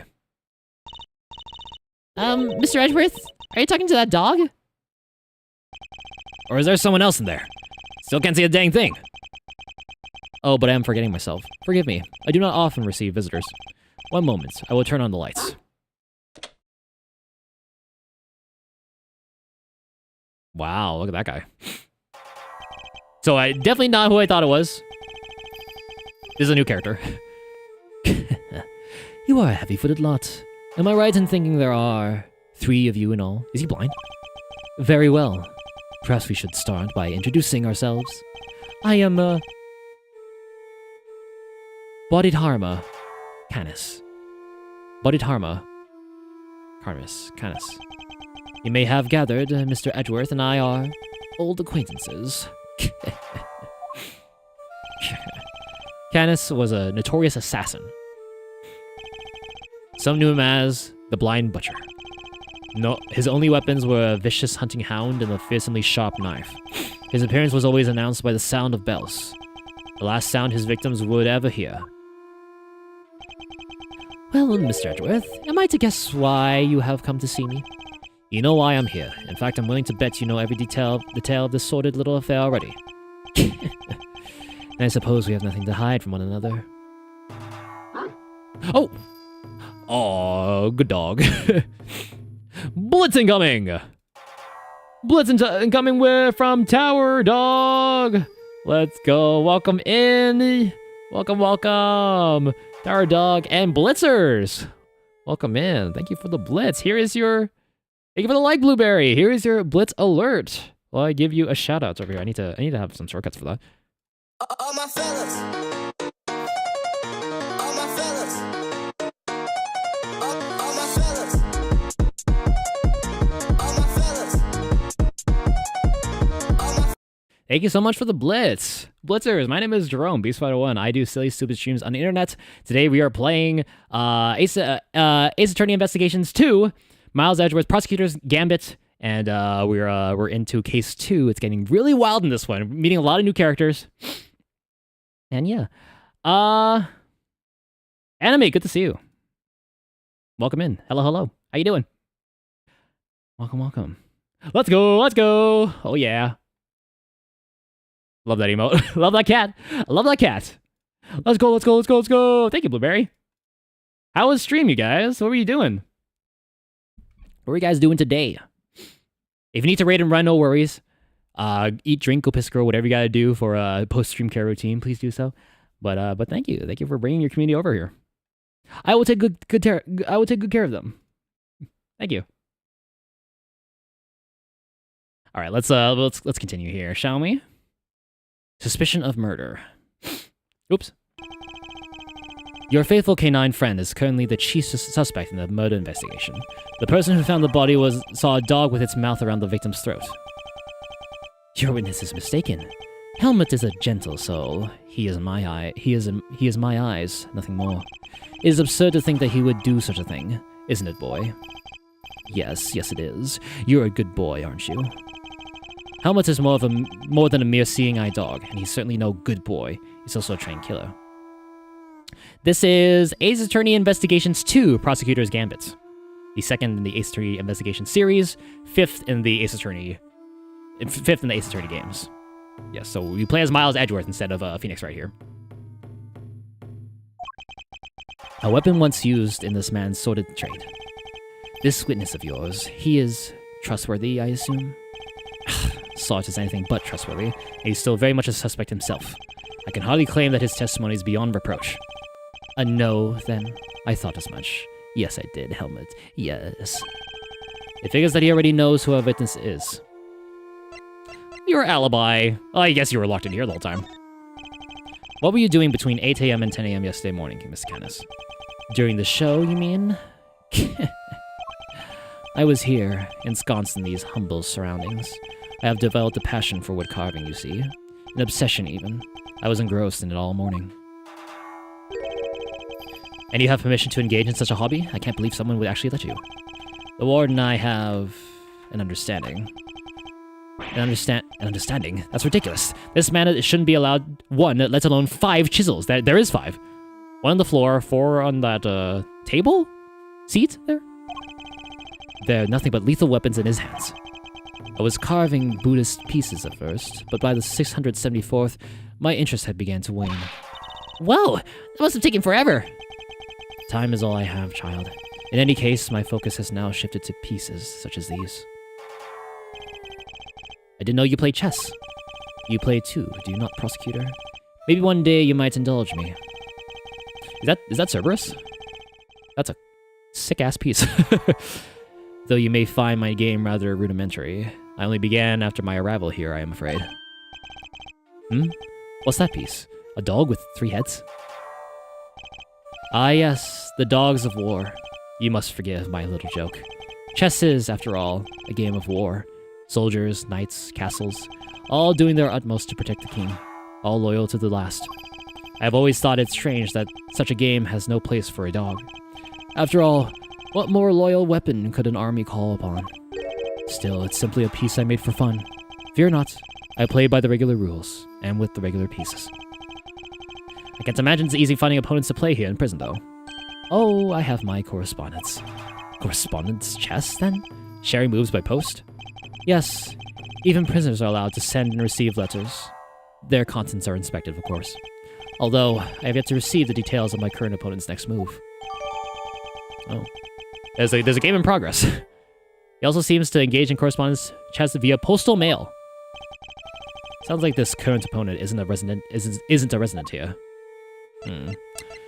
Alright, so you know the victim then? I suppose you know the identity of the deceased, Mr. Canis? His name was Bronco Knight, was it not? Poor, unfortunate soul. You keep your ear to the ground. My ears are all I have, Mr. Edgeworth. Why am I not surprised that he's plugged into the prison's information network? But perhaps he was not so unfortunate after all. What do you mean? Mr. Knight's crime was a grave one. A crime for which he would have been made to pay dearly anyway. The attempted assassination of a president. That is no small matter. Attempted assassination? Wait, Mr. Edgeworth, didn't Mr. Knight... Yes, we proved that he murdered his team leader, and that there was no attempt on the president's life. Could it be? Are they attempting to cover up President Wang's fake assassination scheme? Whoa there, cowboy. You're saying the Bronxster didn't actually have a pop at the Prez? I was hired to defend him on the charge of attempted murder. You mean, you don't know what really happened? So what? They just blamed the whole assassination thing on Mr. Knight? It would explain why the committee was so keen to get involved. Oh. Of course! They took you off the case to try to keep you away. And swapped in that, wiener kid. Yep, certainly. To push through an attempted murder charge. In other words, they're trying to cover up the truth. Oh. So they really were trying to frame him. According to the guards, this night, was it? They tell me he was violently insisting that he had attempted no assassination. Which would have come out anyway when the case went to trial. I am no expert in legal matters, but allow me to say this one thing. I know for certainty that he would not have been the first inmate imprisoned on false pretenses. An uncomfortable fact, but a fact nonetheless. Yes, Helmet, yes it is, yes. He's only likable when he tends to his dog, but other than that. The courtroom is not always the bastion of truth you believe it to be, Mr. Edgeworth. No bastion of truth, huh? I've heard something to that effect before. Yes, from a certain Interpol agent who doesn't have much faith in prosecutors. Yup. Yeah? You're not twisting the truth behind these closed courtroom doors, too, are you? Fueled by that kind of thinking? Is it any wonder that courts produce nothing but falsities and lies? Sorry, but the truth doesn't need the likes of you to distort it today. Agent Lang. I never was able to fully dispel his mistrust of prosecutors. Nope, not at all. Even Helmet understands, don't you, Helmet? Yes, you do. The truths revealed in court and your deductions, it is dangerous to trust either implicitly. But I am not bitter. You are not the first to make me a subject of unfounded suspicions in recent days. In fact, I was visited by another prosecutor only yesterday. He was accompanied by a judge. They even dragged the warden along, her distaste for me lingering unspoken in the air. Not those two again. Prosecutor Winner and Judge Cavell. They went over my cell with a fine-tooth comb, but they left empty-handed. They were looking for the murder weapon, I believe, to no avail. But I mustn't take it personally. Rumor has it that they searched every cell in the prison, and still failed to find what they were looking for. I pray they weren't too disappointed. Winter, Cavell, and the warden searched the prison for the murder weapon, but couldn't find anything. Well, that posed more questions than it answered. What do we do now? Saul's testimony is flimsy at best. I'll need more proper evidence if I want to take Candace on. Well, I think that's quite enough chit-chat for one day. Helmet will show you out. Good boy, Helmet. Go on now. How does he get out? Ads starting soon. Snooze 'em or lose 'em. Run! Your viewers, that is. He's not showing us out permanently, right? Let's get out of here. Come on.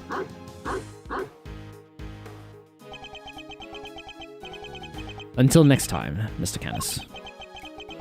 It does pain me that our brief time must end, just as we were becoming reacquainted. I await your return, Mr. Edgeworth.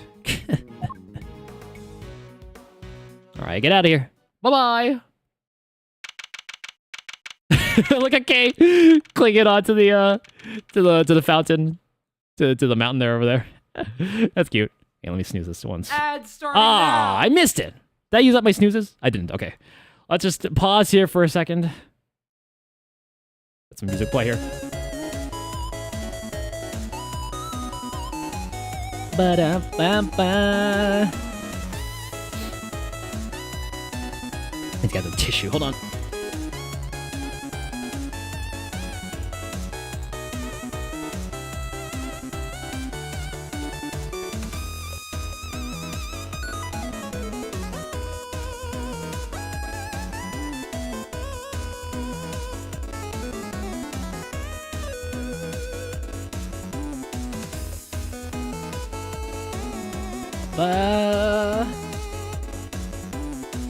Finish my fruit, of course.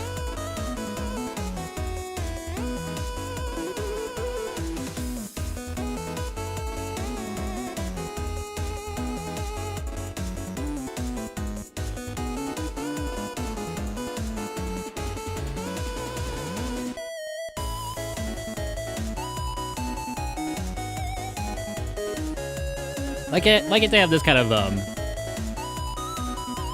music in these games.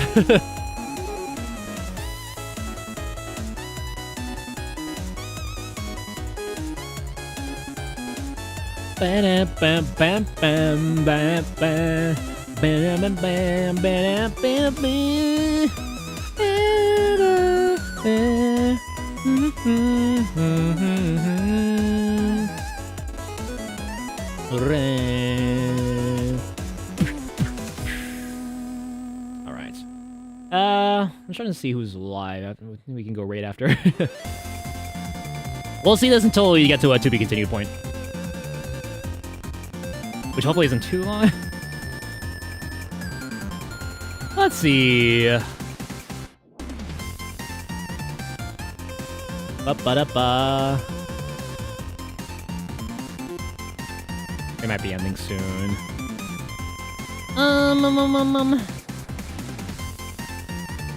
I'll figure it out. I got a lot. Got a lot to choose from. That's a cool thing about meeting and finding new people. I got a lot to choose from.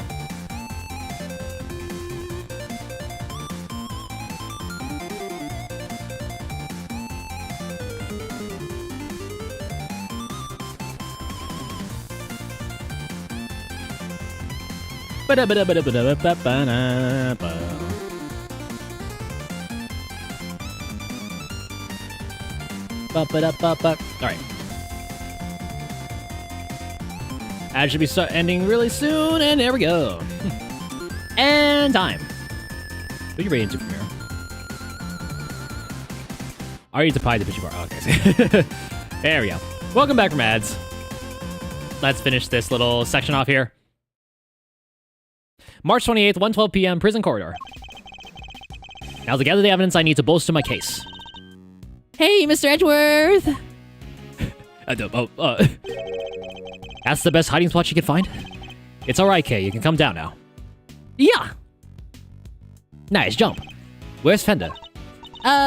He ran off somewhere. I had no idea he could move that fast. Fender. So what do we do now? You and I will continue the investigation, and I know just where to start.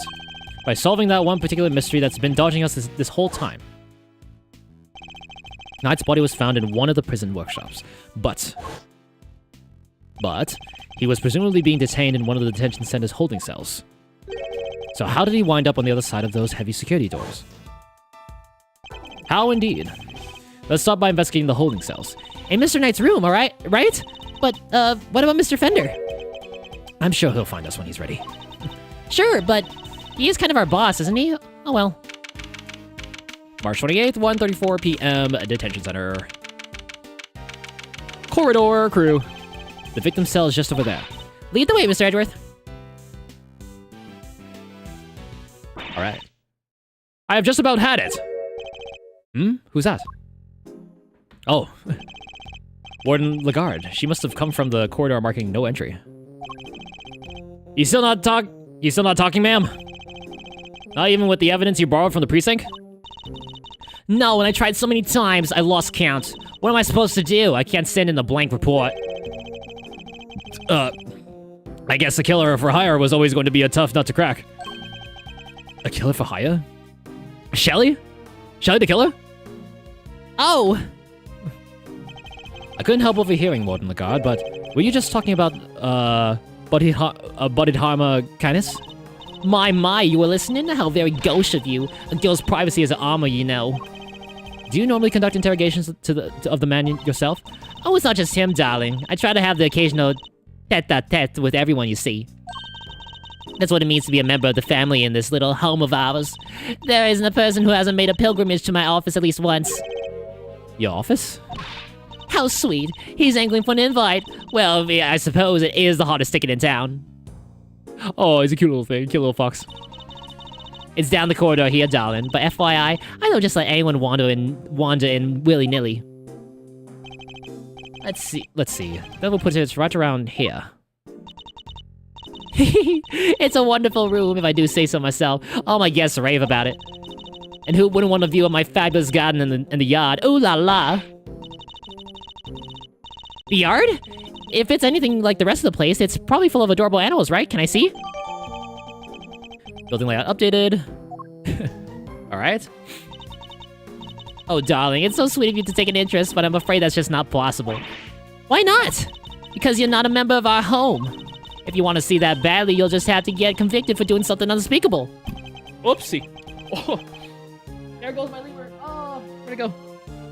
That's a rather steep price to pay. Oh, but just listen to me chatting away like there's no tomorrow. It's time for Allie's lunchy brunch. The poor thing will be dying. Allie? The sweetest little deer in all the world. I know I shouldn't have favorites, but you know how it is. Now to the yard with me. Ciao for now, darlings.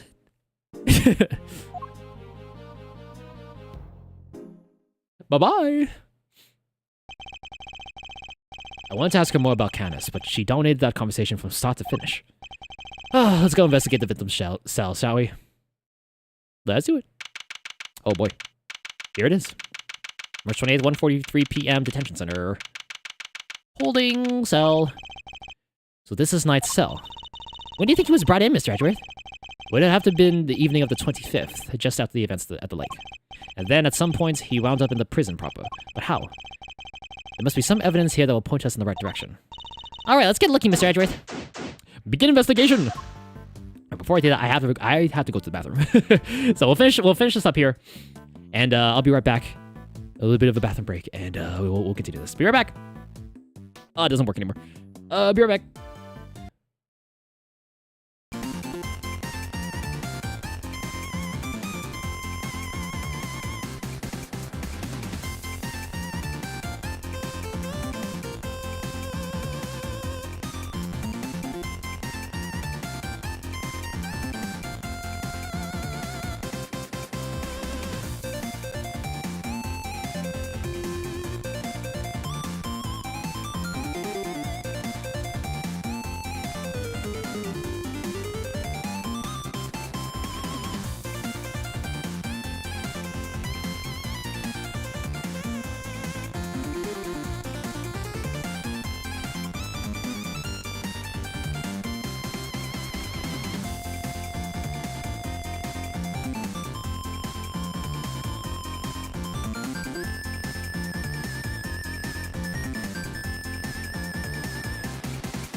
Yo, I'm back. My mic was on the entire time. Sorry about that. All right, we back. We back, ladies and gentlemen. They're just staring at me. They're waiting for me to come back. We hired these two to stare at you. All right, let's get to look in here. Hey, talk to the guard here. Keep up the good work, officer. Sir! Hot mic, how dare. How risque. How uncouth. Thank you. Summer, thank you for the likes, thank you. Well, I wasn't at the in the bathroom. Yep, there's absolutely no need to keep an eye on us. Because we're two great thieves of justice. You're what now? You really need to pluralize thieves on my account, Kay. You're huh? A who what? Reflected in the mirror is... A security camera! A great thief's greatest enemy! Nothing about this place is very thief-friendly, if I'm being honest. I think that might be entirely deliberate, Kay. God? I'd like you to retrieve the footage from the security camera and review it as carefully as you can. If you see anything out of the ordinary, inform me immediately. Yes, sir! Okay. So we looked at that already. That kicked off everything, so let's look at let's go left to right, the desk. I must scour the scene and inspect anything that catches my attention. Nook and cranny! Okay. There are lots of books here. Wow, that's a lot of books. Let's take a look. You'll Laugh Tomorrow, an anthology. Understanding Animal Emotions, Life as a Pet Stylist. Maybe there was more to Mr. Knight than met the eye. Sadly, I don't think these were his. They were likely specially selected and placed here for the detainees, with the hope that they would want to better themselves during their time here. A second chance at life. Interviews with a former prisoner. These books appear to have been written by current model prisoners and former inmates. Oh, I like to look at this one. 200 Days to Freedom, an escape story. What? And this one too, making money while serving time. This facility may have more deeply rooted problems than I thought. What a choice! What a selection of books, dude. What a selection. Is this a menu? Oh, what's a menu doing here, Mr. Edgeworth? It seems that those held in detention center are able to choose what they like to eat each day. If they can't afford it, that is. If they can afford it, that is. Money makes the world go round, I guess. But doesn't that make life super easy for rich detainees? Well, Kay, bear in mind that the people held in these cells haven't been found guilty yet. Some of them don't deserve to be punished. Quite a few of them, in fact. So you're saying it's fine that people with more money don't have as hard of a time as everybody else? Ugh. How does I wind up defending the practices of the detention system? Man, Edgeworth is over party. I thought you were cool. Hey, look at this weird piece of paper. There's some sort of grid on it. Let's take a closer look. Oh. RK PPP RRP PPPK. So this is obviously chess. So these are pawns, rooks, knights, rook, pawn, king, knight, or king, knight, bishop. What next? Rook? No. Pawn to g6? Which pawn? Next move, bishop to g2. Okay. Let's look at this. The grid appears to be a chess diagram. The victims, I suppose. What's a chess diagram? A visual representation of a game of chess. See how the locations of all the pieces are marked? This seems to be a closely fought contest, but perhaps if this pawn were... No, wait. Not now, Mr. Edgeworth. This is no time to be playing games. Yes, I suppose you're right. This isn't the first time I've seen this configuration of pieces. It was from a different perspective, but it was entirely the same game. Perhaps it would be wise to take another look at the evidence in my possession. Oh, I know what this is. I know what this is. I know what this is. Wait, do I still have this? Oh, yes. Dog piece chess. This chess game. I've seen it before. Enough with the chess chat, Mr. Edgeworth. We're supposed to be investigating here. I am investigating. This particular bit of chess chat could prove to be vital. Now, take a look at this. Can you tell me what it is? It's the chess set we saw in Mr. Canis' cell. But, I don't really know how the rules of chess, so... The rules of the game are not important here. What is important are the positions of the pieces. Compare the ones in Mr. Canis' cell with these. Do you notice anything? Ah! I don't know which piece is which or anything, but... If you turn the diagram like this, there are pieces in the same squares. Indeed, there's no dog on the diagram, but that's to be expected. Apart from that, however, the positions of the pieces are identical. And what does that tell us? Oh, I have my correspondence. As unlikely as it may seem, Mr. Caddis's chess opponent was... Mr. Knight? This could be just the proof we need to show that Mr. Caddis had a connection to the victim. In what little way there is, right now. Alright, so we got that. And that's it. Good. We're good. We're done here. Now let's look at the toilet. At the toilet, there's a window. There's also that stuff down here. Toilet. The bowl is nice and spotless. Is it? And there are no signs that the toilet paper has been used. Everything seems to be in order with this toilet here. What? Are you serious? Why? What's wrong? There's no door. There's not even a curtain. Whoever designed this place should have thought a little more about people whoever designed this place should have thought a little more about the people who have to live here. I think that might be a reason behind the open plan layout. So that, you know. Very little privacy. Where's the mirror? There's not even... Oh, there is a mirror. There's right there. Window? A standard barred window. No signs of it having been tampered with. I don't think there's any chance a killer escaped through here. Aha! Must remember to bring something to saw through iron bars with. As they say, fail to prepare, prepare to fail. Glad I got the chance to scope this place out. Okay, we're investigating a crime scene, not preparing for your eventual escape. I gotta be prepared. If they throw my ass in here, I'm not surviving, so... Alright, let's take a look. Scour the scene, nook and cranny! Okay. Why is the dust like this here? We have the jacket, the bed. This bed doesn't look very comfortable, but that pillow cover is very clean, spotless in fact. I bet this is the kind of bed Gummy sleeps in. I can just picture it, can't you? No, I sense he's more of a mattress on the floor type. Damn, clocked him. Pillow, newspaper. What's that? Okay, let's do jacket first. This must be Knight's suit jacket. So I've been doing some research on my own. Oh, and what have you discovered? I've discovered that guys who look good in suits tend to be popular with the ladies. But don't worry. Guys with frilly neck ruffles are next on my research list. Please stop. Cease. Alright, newspaper time. Hey look, this newspaper's got a chunk of it missing. You're right. A few of its pages have been roughly torn out. The newspaper from the day before the incident. But why? Maybe Mr. Knight wanted to clear his cell, but didn't have a cleaning cloth? It's not a total implausible theory, I suppose.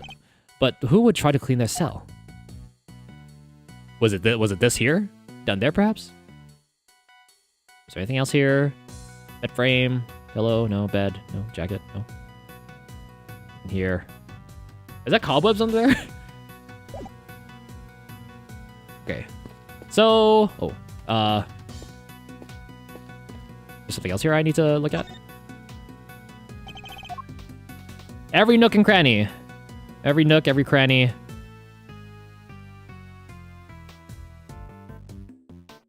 Oh, here. Oh, there we go.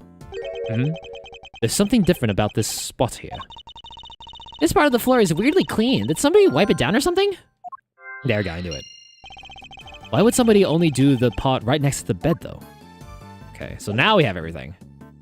Okay, so now we must deduce. Kay, what do you think? Notice anything? There's a lot more stuff in here than I expected. Indeed. And it doesn't all seem to have belonged to Mr. Knight. Some of the books, for example, seem to be permanent fixtures. You know, I don't think being in here would be all that bad, really. You're welcome to give it a try. I certainly won't stop you. No, thanks. But since we're here, I might as well case the joint. You know, just in case. Come on, Mr. Edgeworth. Let's get looking. Talk to me about chess. Chess is pretty popular. Chess is a pretty popular pastime in here, huh? I mean, Mr. Knight even asked Simeon to bring him his chess set. I'm afraid I have to disagree. In fact, as far as I could see, only two people were so enthralled as to own a chess set, Mr. Knight and... And? Oh, you mean that scary guy? Yes. Could it really be a coincidence that they're both such great fans of chess? Maybe, maybe not. Maybe. Let's use our logic here. Torn newspaper and white floor. That could have been used, yeah.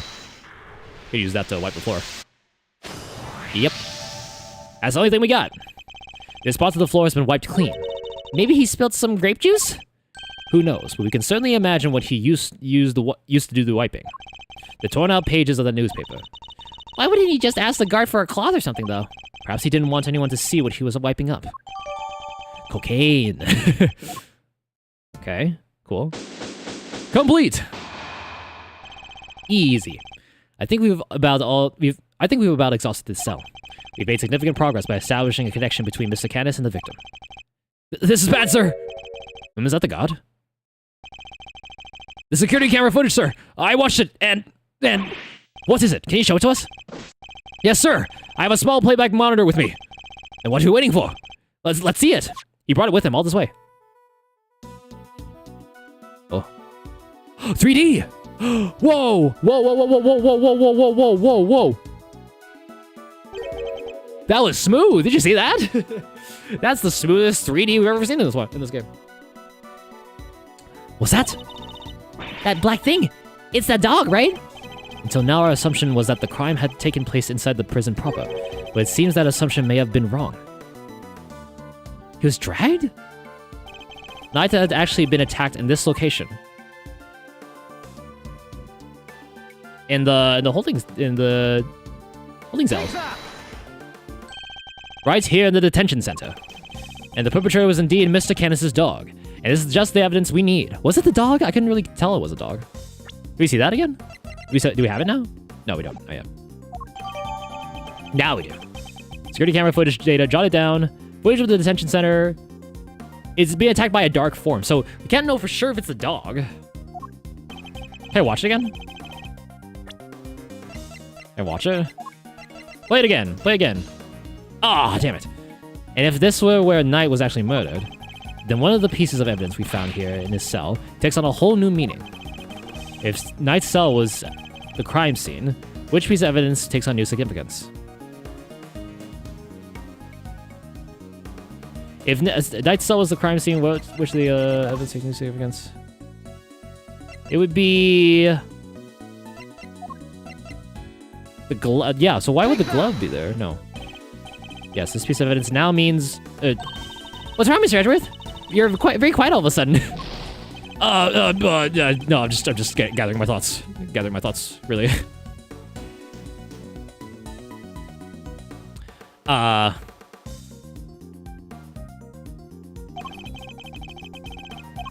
Then one of the pieces of evidence. Oh wait. It's the one we just got? Oh, could have been blood. Oh. The floor of Knight's cell was wiped clean, presumably to remove something. Could that something have been his blood? Thank you, officer. Would you mind doing me one more favor? Name it, sir. There's a detective by the name of Gumshoe somewhere in this facility. I need you to give him a message. Tell him to have this cell tested for traces of blood, and then reports the results to Edgeworth. You got it, sir. On the way. I've ordered a test to see if it was blood. Now I can really go after that Canis guy, right, Mr. Edgeworth? No, not yet. We still don't know how Knight and the dog moved between his cell and the prison proper. Right, so that's what we need to figure out next. What's the play, Coach? What are we off to? I suspect one of the gods might know something. Oops. My badge.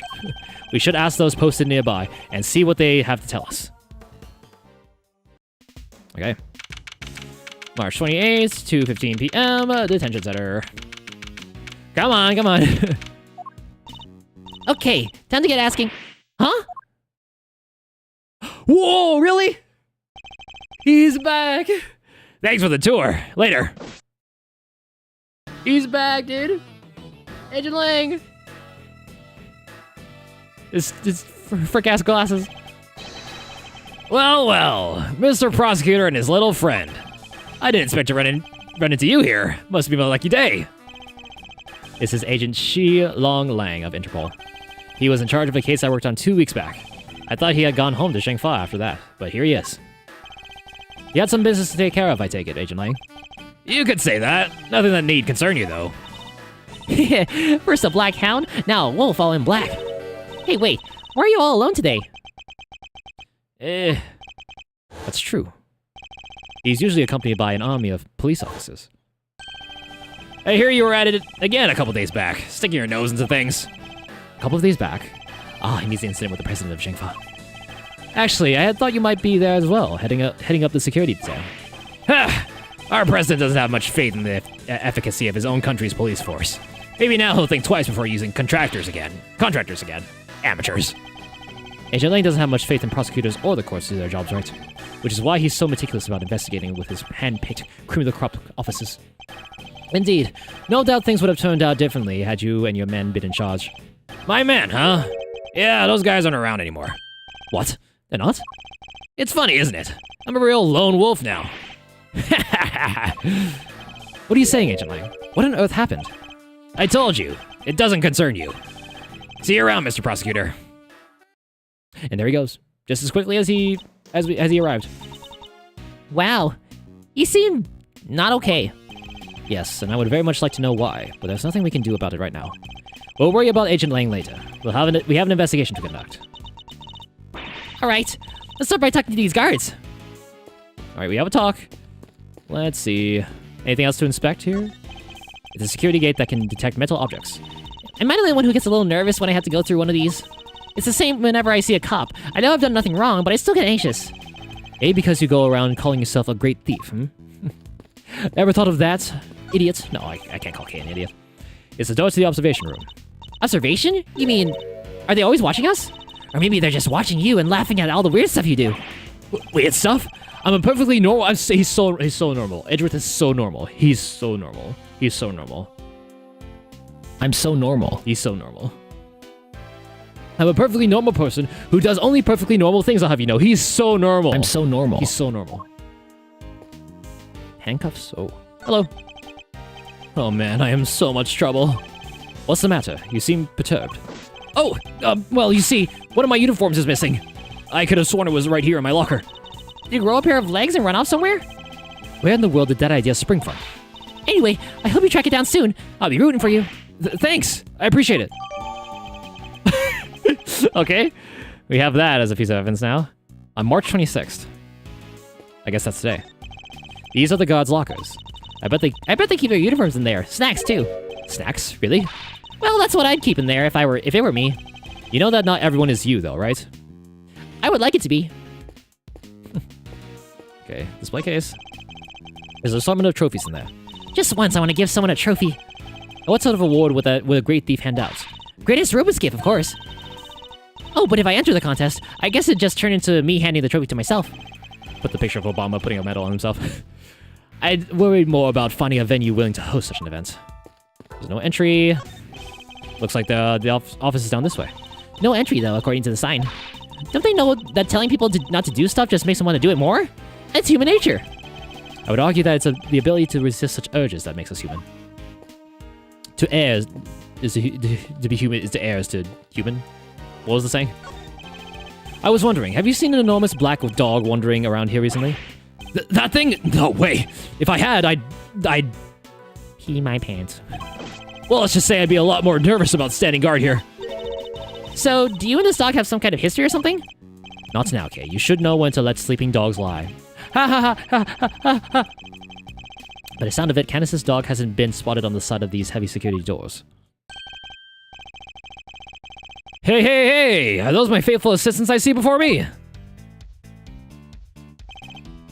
Fender, and where exactly have you been? Where have I been? I've been looking for you two. Been searching high and low. Wandering lonely through the prison halls. It was terrible, I tell you. But the prison's over there on the other side of the facility, boss. So listen, I just got the lowdown on some seriously dynamite material. You want to hear it, right? Seamless. I was chatting with a few of the guards, and they told me something très intéressant. Oh, was that Fender? Oh, that was Fender. Turns out the Bronxter had himself a little incident 2 days ago. Pre-mortem, if you catch my drift. An incident? Simeon told you he came to visit his pal, right? Well, it happened right after they'd wrapped up, when Bronco was being escorted back to his cell. Oh. It was just one guard, and he was handcuffed. Obs. They made it back, and the guard was taking off his cuffs when the Bronxter clobbered him. Not the poor guy out cold. Oh, I see. Sounds like it might have been a prelude to a jailbreak. Because when the other guards showed up, they couldn't find their comrade's keys. Were there any rumblings about Knight attempting an escape? That's the bit that fries the old noggin.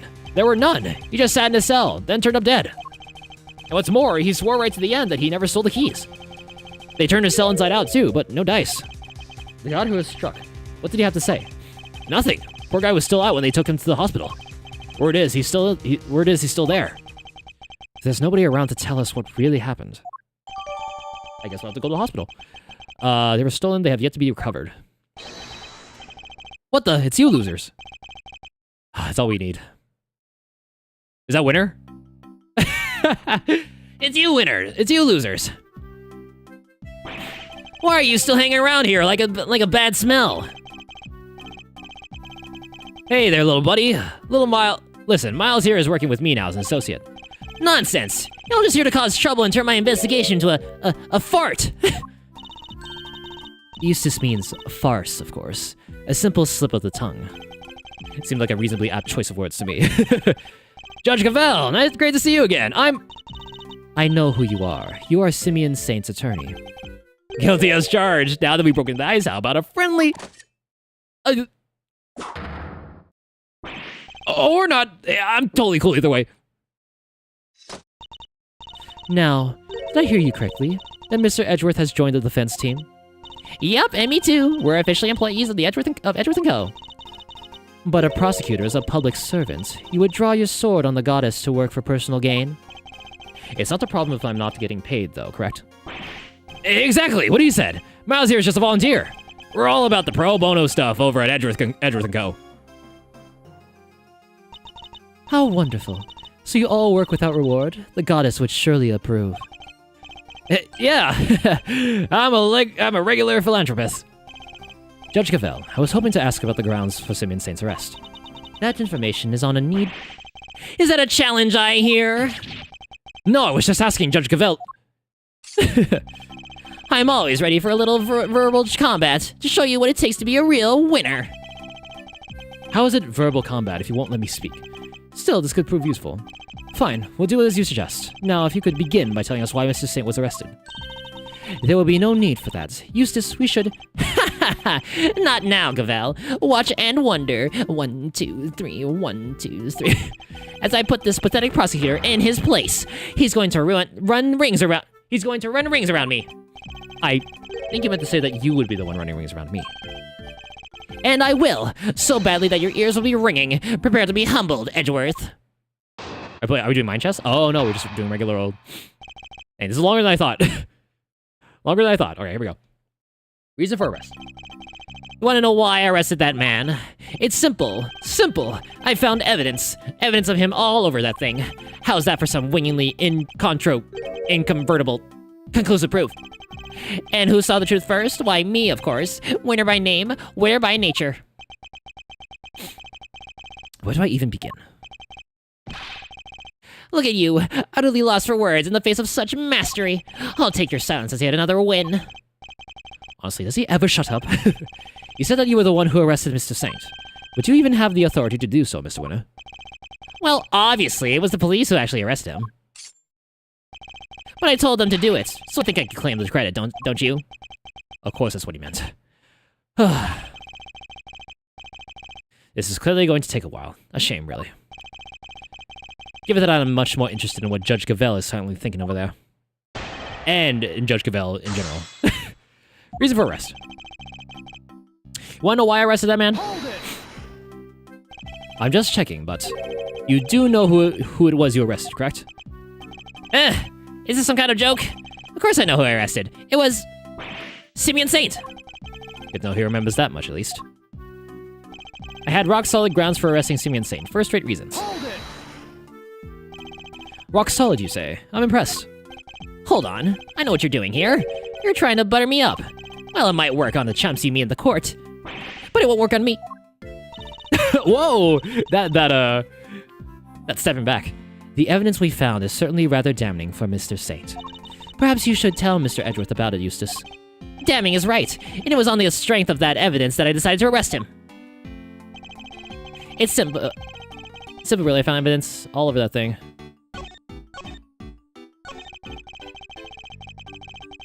How's that for some wingingly inconvertible conclusive proof? The only The only incontrovertible fact is that you don't know how to give a proper testimony. What are you talking about? It's not my fault if you can't keep up. Perhaps I could be so bold as to offer some additional details. The only fingerprints found at the scene belong to the guards, the prisoners, the victim, and Mr. Saint. I think you'll agree that Mr. Saints were the only prints that had no business being there. Yes, exactly. Now do you get it, Mr. Edgeworth? I do, but I'm not so sure about you. Did I press the second one already? Hold it! Did I press this one? Evidence of him was all over that thing? Could you be a little more specific, Mr. Winner? Do I really have to spell it out for you, Edgeworth? I'd hoped even you could put 2 and 2 together. Stop messing around. The onus is on you to provide a comprehensible testimony. Come now, Eustace. I'm sure Mr. Edgeworth and his friends would be very interested to learn how you cracked the case. They certainly look keen to hear about it. Fine, if you insist. I'll fill in the gaps. Brace yourselves, because this is going to blow your tiny little minds. I bet you didn't even know, but the victim had, wait for it, a chess set with him. And that chess set was covered in fingerprints of a certain Mr. Simeon Saint. Praise be to the goddess of justice for the insight she offers, and congratulations once again, Eustace. You would not subject to Eustace amending his testimony, I trust, Mr. Edgeworth? No, by all means, please do. Mr. Saint's fingerprints were right there, all over the victim's chest. This is changing by the second. All over the victim's chest set. But you weren't the one who actually found his prints, were you? Of course not. I'm a prosecutor. I leave the dirty work to the forensics. Fingerprints are certainly a problem, but then that chess set was. I should take another look at the evidence. There were other prints belonging to the victim and the guards, so Mr. Saints were out of place. Hold it! If there were other prints at the crime scene, shouldn't those people be suspects too? Other people? I don't think so. And why not? Had Mr. Saint's prints not been found on the chess set, those others would indeed have been suspects. Yet somehow, his prints were there, despite the fact that they had no business being there. Boy, his hair is a freaking question mark at the exclamation point. Exactly, which means Mr. Saint was, a saint is... He is neither a prisoner nor a guard, therefore he should not have been able to enter the prison.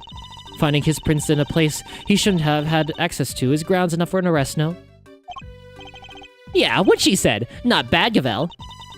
You are too kind. Are they a thing? Are they a thing? Well, do I have these? No, this guy's 17, okay. That's even more of a crime.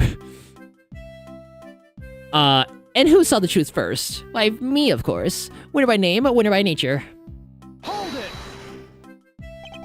You saw it first. I suppose you can prove that. I made the connection the moment I saw the crime scene. It was a lightning-fast detective leap. What more evidence do you need?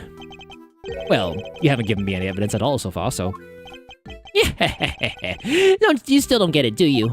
Well, don't worry. We can't all be born winners. I'm not sure I even want to get whatever it is he's talking about.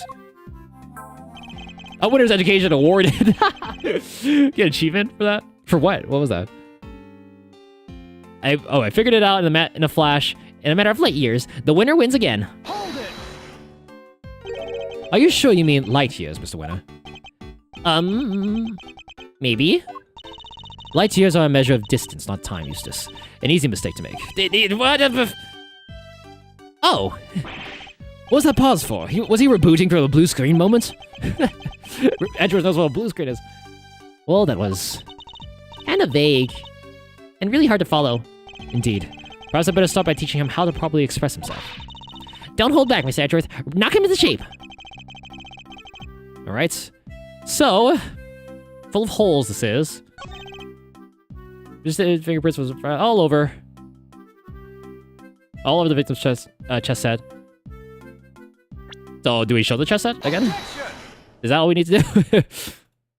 I figured. So the fingerprints on the chest set are the ace up your sleeve? The what up my sleeve? Oh, yes, the chess set up the ace's sleeve. That's right, Edgeworth. I've got a winning hand, as usual. Only your winning hand is a busted flush. For you see, it was Simeon Saint who brought that chess set to the victim in the first place. Therefore, it's only natural that his fingerprints are all over it.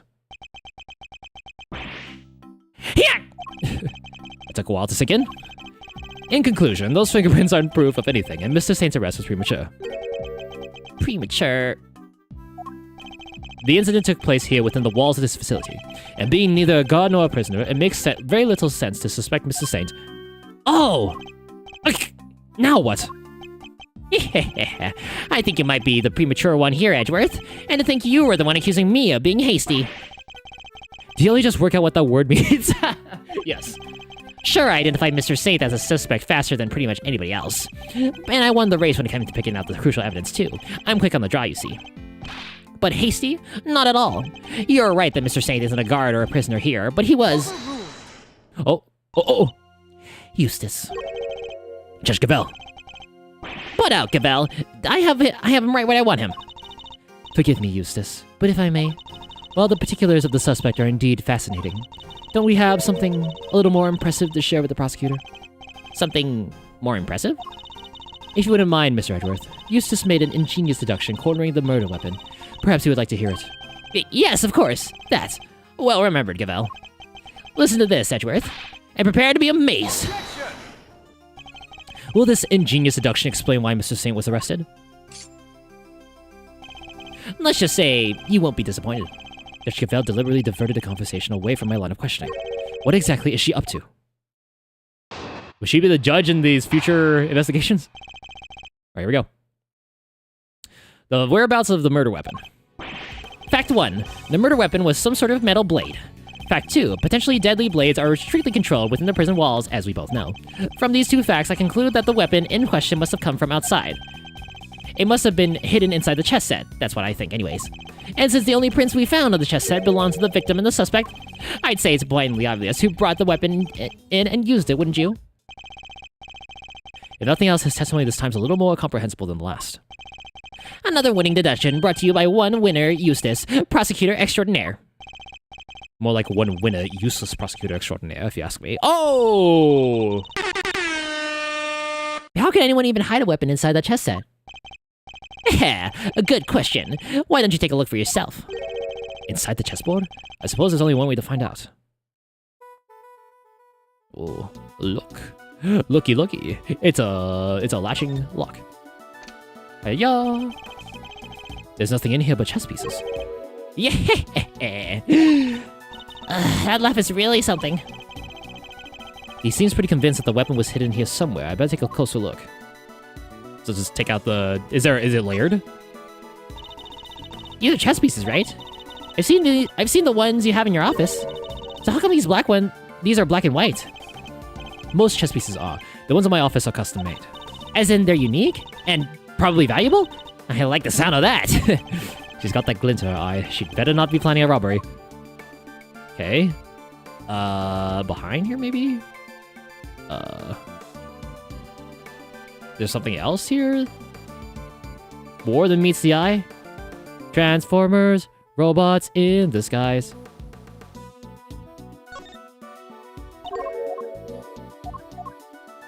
Okay. What else then? Could there be something?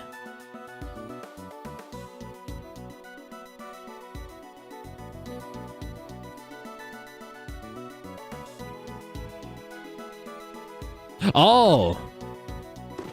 Ah! What? The stiff lining at the top opens up like a flap door. Whoa, there's plenty of room in there. Indeed, more than enough to hide something like a small knife. Ah. Ingenious, no? The killer snuck the weapon in by... Oh. Huh. Huh? What do you mean, huh? Let me finish, will you? I fear you've not been listening, Mr. Winner, or perhaps you've simply forgotten. The detention center is outfitted with the security gates. Huh? I mean, yeah, and? The security gate also acts as a metal detector, Eustace. You must pass through another one on the way into the prison itself, remember?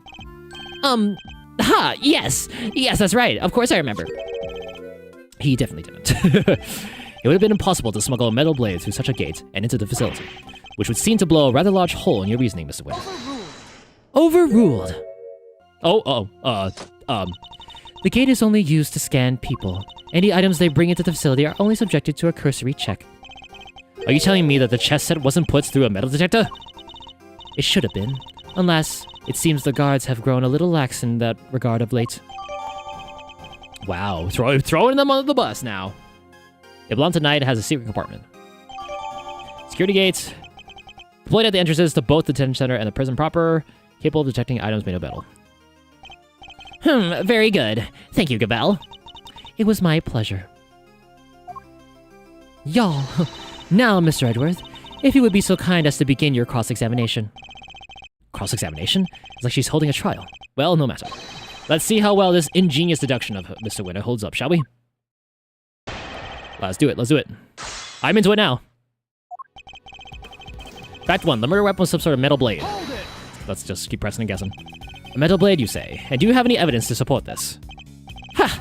You mean you didn't even look at the victim's injuries? Why am I not surprised, you third rate? The fatal blow was a stab wound to his neck, and it was delivered by a knife-like blade. That much is absolutely beyond doubt. It appears that they're not yet aware of a certain other piece of information. Hehehe, lost for words, are we? Then I'll just keep going. My brilliant deductions don't end there, you know. Fact 2, potentially deadly blades are strictly controlled within the prison walls, as we both know. The fact that such objects are strictly controlled doesn't mean they're actually forbidden. Well, no. I mean, some of the prisoners use scissors to cut the animal's hair, and that avenue of inquiry was conscientiously pursued, and as you no doubt recall, Eustace. Yes! Only one blade object has been signed out by a single prisoner at the time of the incident. The item was tested for traces of blood, but none were found. I suppose he was referring to the scissors that Mrs. Sawyer was using. So there's no way the blade in question came from inside the prison.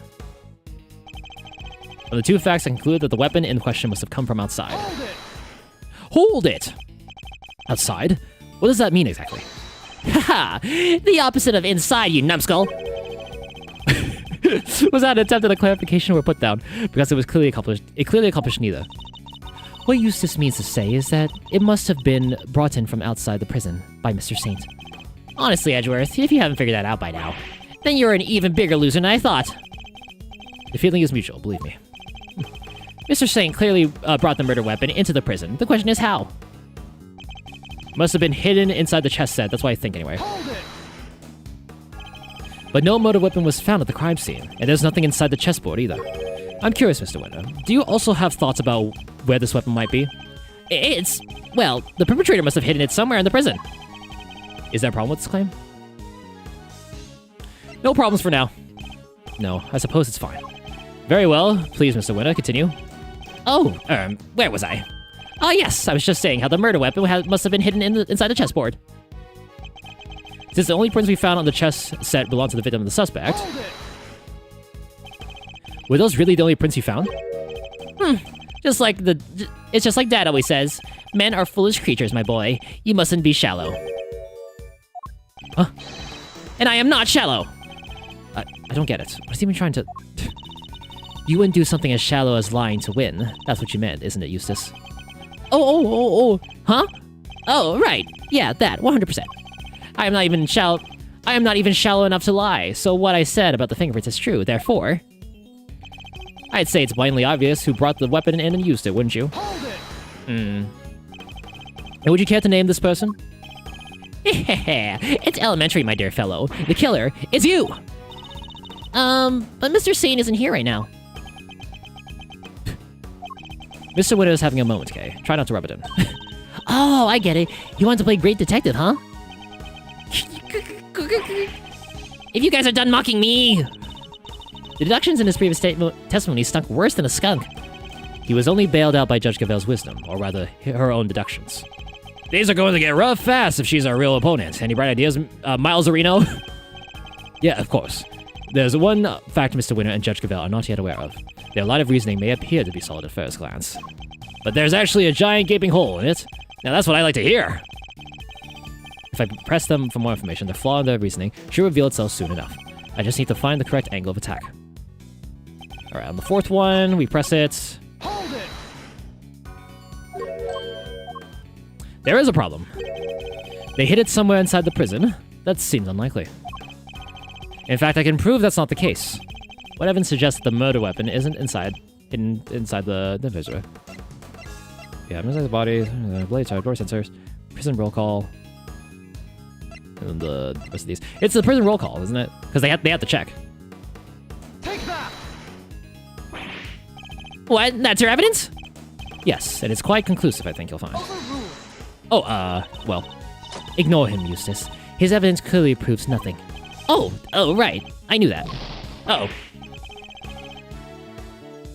Oh, okay. Alright then, where's this proof of yours? I don't have something that proves there is no murder weapon inside the prison. It should be all the proof you need, Mr. Winner.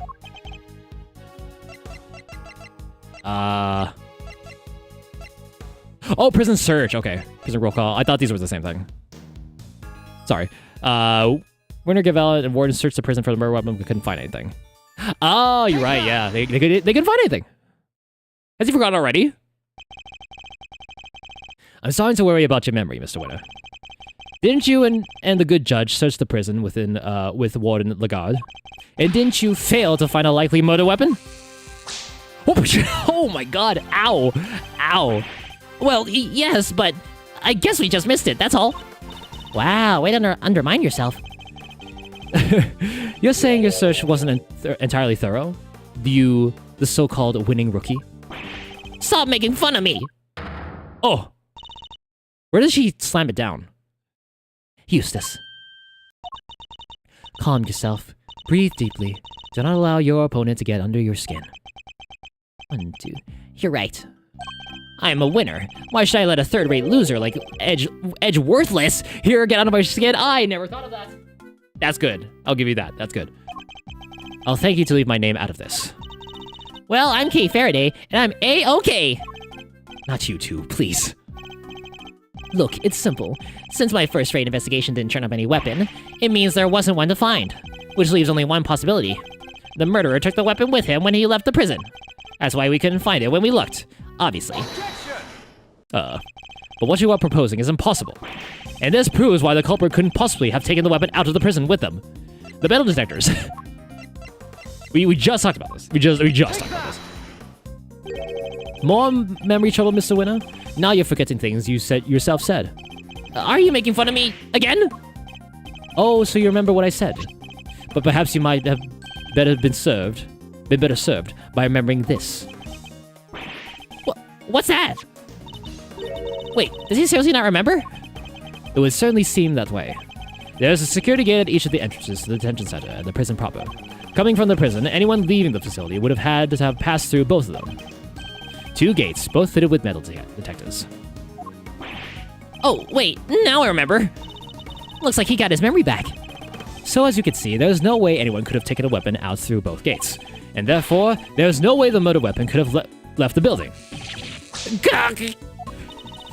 In which case, Mr. Edgeworth, perhaps you would care to tell us where you think the murder weapon might be. It is still here on the premises. That's the only plausible conclusion to be drawn. But we searched the prison from top to bottom and couldn't find anything. Because you were never going to find anything to begin with. Not when you were laboring under the misconception that it's a blade you were looking for. Yeah, we know the truth about what happened to Mr. Knight. We've seen it with our own eyes. That is quite a claim. I assume you have the evidence to support it? What is the weapon that was used to commit the crime? Take a look at this, Judge Gavel, and the weapon used in this case will become very clear. We presume, anyway, it's the dog. This is the... Oh, we could have presented the footage, too, I guess. This is the footage taken from the security camera trained on Knight's holding cell.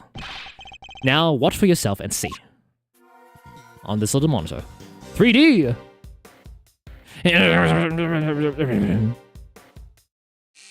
Whoosh! Ow. What? But how? This footage captures the moment the victim was attacked by a black dog. More than sufficient proof of how he really died, wouldn't you say? Yes, it is certainly significant. So now we know that Knight was, in fact, killed in his cell by a vicious dog. A dog that moved the victim's body to the prison workshop post-mortem. We know this thanks to an eyewitness who saw the dog in the workshop when the body was discovered. Of course, I think we can all agree that there's no way that dog could have planned such a crime itself. Indeed, I fear it may be his handiwork after all. Overruled! That's quite enough of that, Mr. Edgeworth. Judge Cabell? You are correct that this footage is an important piece of evidence, but it also raises an important new question. A question that I suspect you have also been asking yourself. She's right. There's one major problem with my version of the events.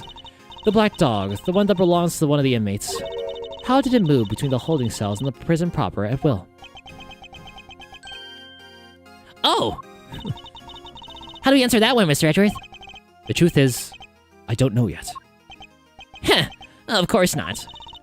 Can it, Wonder Boy? You didn't even notice there was a problem. Until the defense provides an adequate explanation, the court cannot accept your line of logic.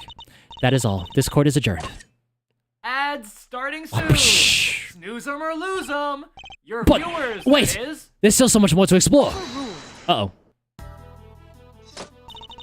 Court is no longer in session, Mr. Edgeworth. If you would be so kind as to leave the courtroom. Court was never in session in the first place. Once again, this court is adjourned. Aha!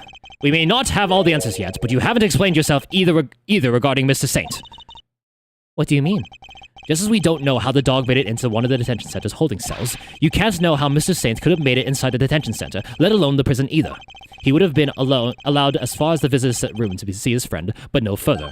So it's hard for me to conceive how he could have committed a crime in a place he has no access to. Judge Cavell, I believe it's your turn to provide some proof. Proof that Simeon Saint was able to enter the prison. Uh-oh. You wish for the court to provide you with proof? Highly irregular, but very well. What? They actually have something? Now it seems like a good time as any. And I suppose you have been kind enough to share your own theories on this case. What's she building up to here? Mr. Edgeworth, I suspect you don't know what Mr. Saint does for a living, so allow me to fill you in. He is a circus performer. Oh no! What? Yes. Perhaps you've heard of the Berry Big... No way! Berry Big Circus? Oh, don't be silly, darling. Of course I was. Yesterday was a very important day, after all. Important in what way exactly? A big meeting of some kind, perhaps? A meeting? Oh, heavens, no. I couldn't think of anything worse. No, yesterday the circus came to visit. You see it now, I assume. Was that in the corner I see? Is that a...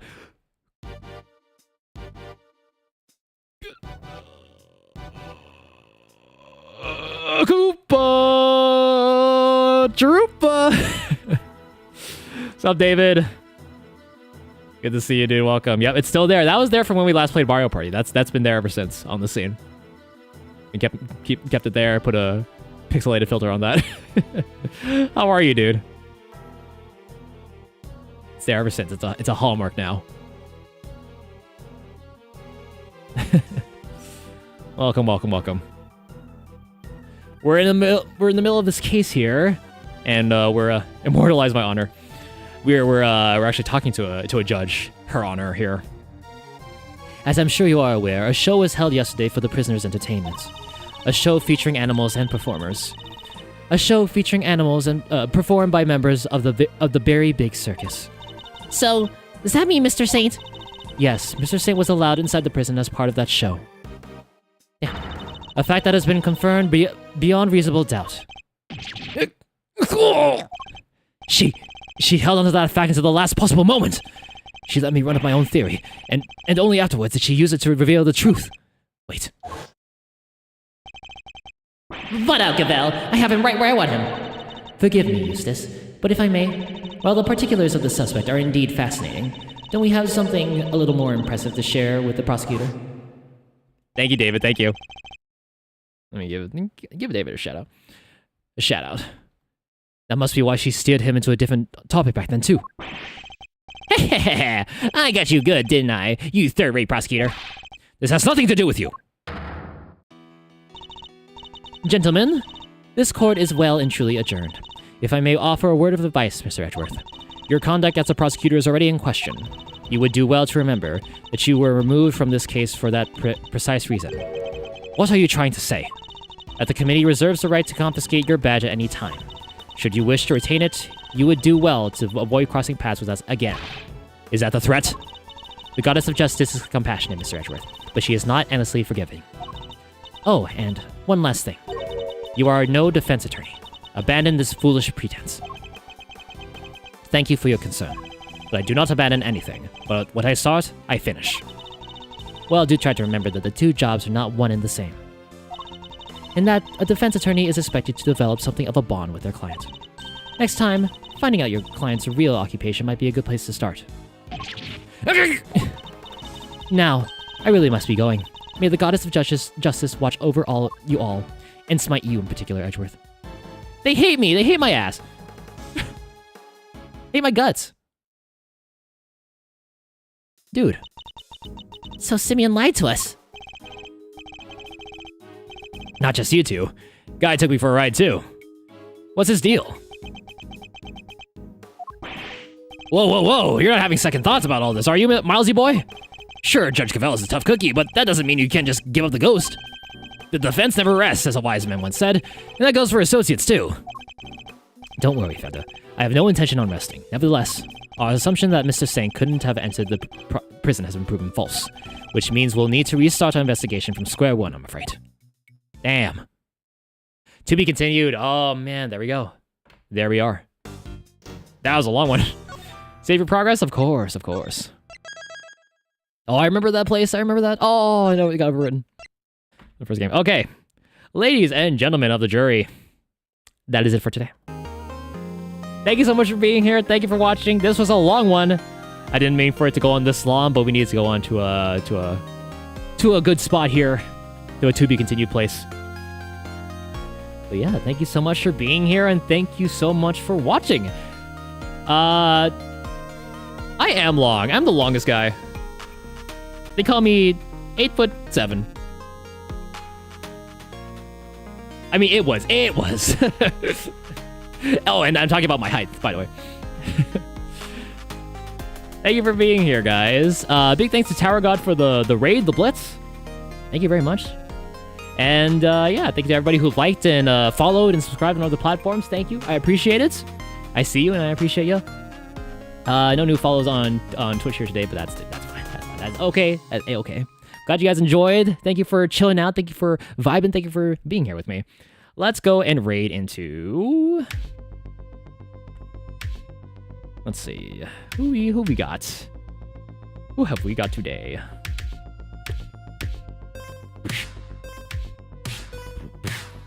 You can raid...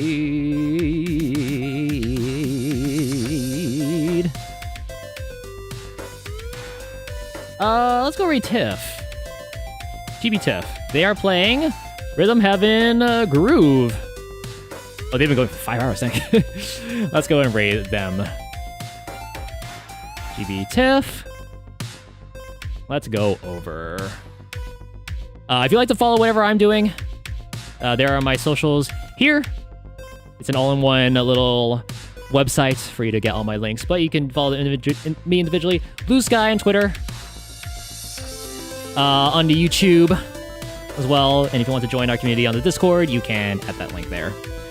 But let's go and raid into Tiff. GB Tiff, playing Rhythm Heaven Groove. Copy whichever raid message suits you, or whichever one you would like to use. Just know that I love you. Either way, thank you so much for being here. Thank you for watching. Take care of yourselves. Take care of each other. I will see you on Saturday for Splatter Day, that's happening at 2 p.m. Eastern. You see the math there, so there you go. Thank you so much. Take care. Have yourselves a lovely, lovely time zone. Bye-bye, everybody. Bye. There you go. Rest my throat.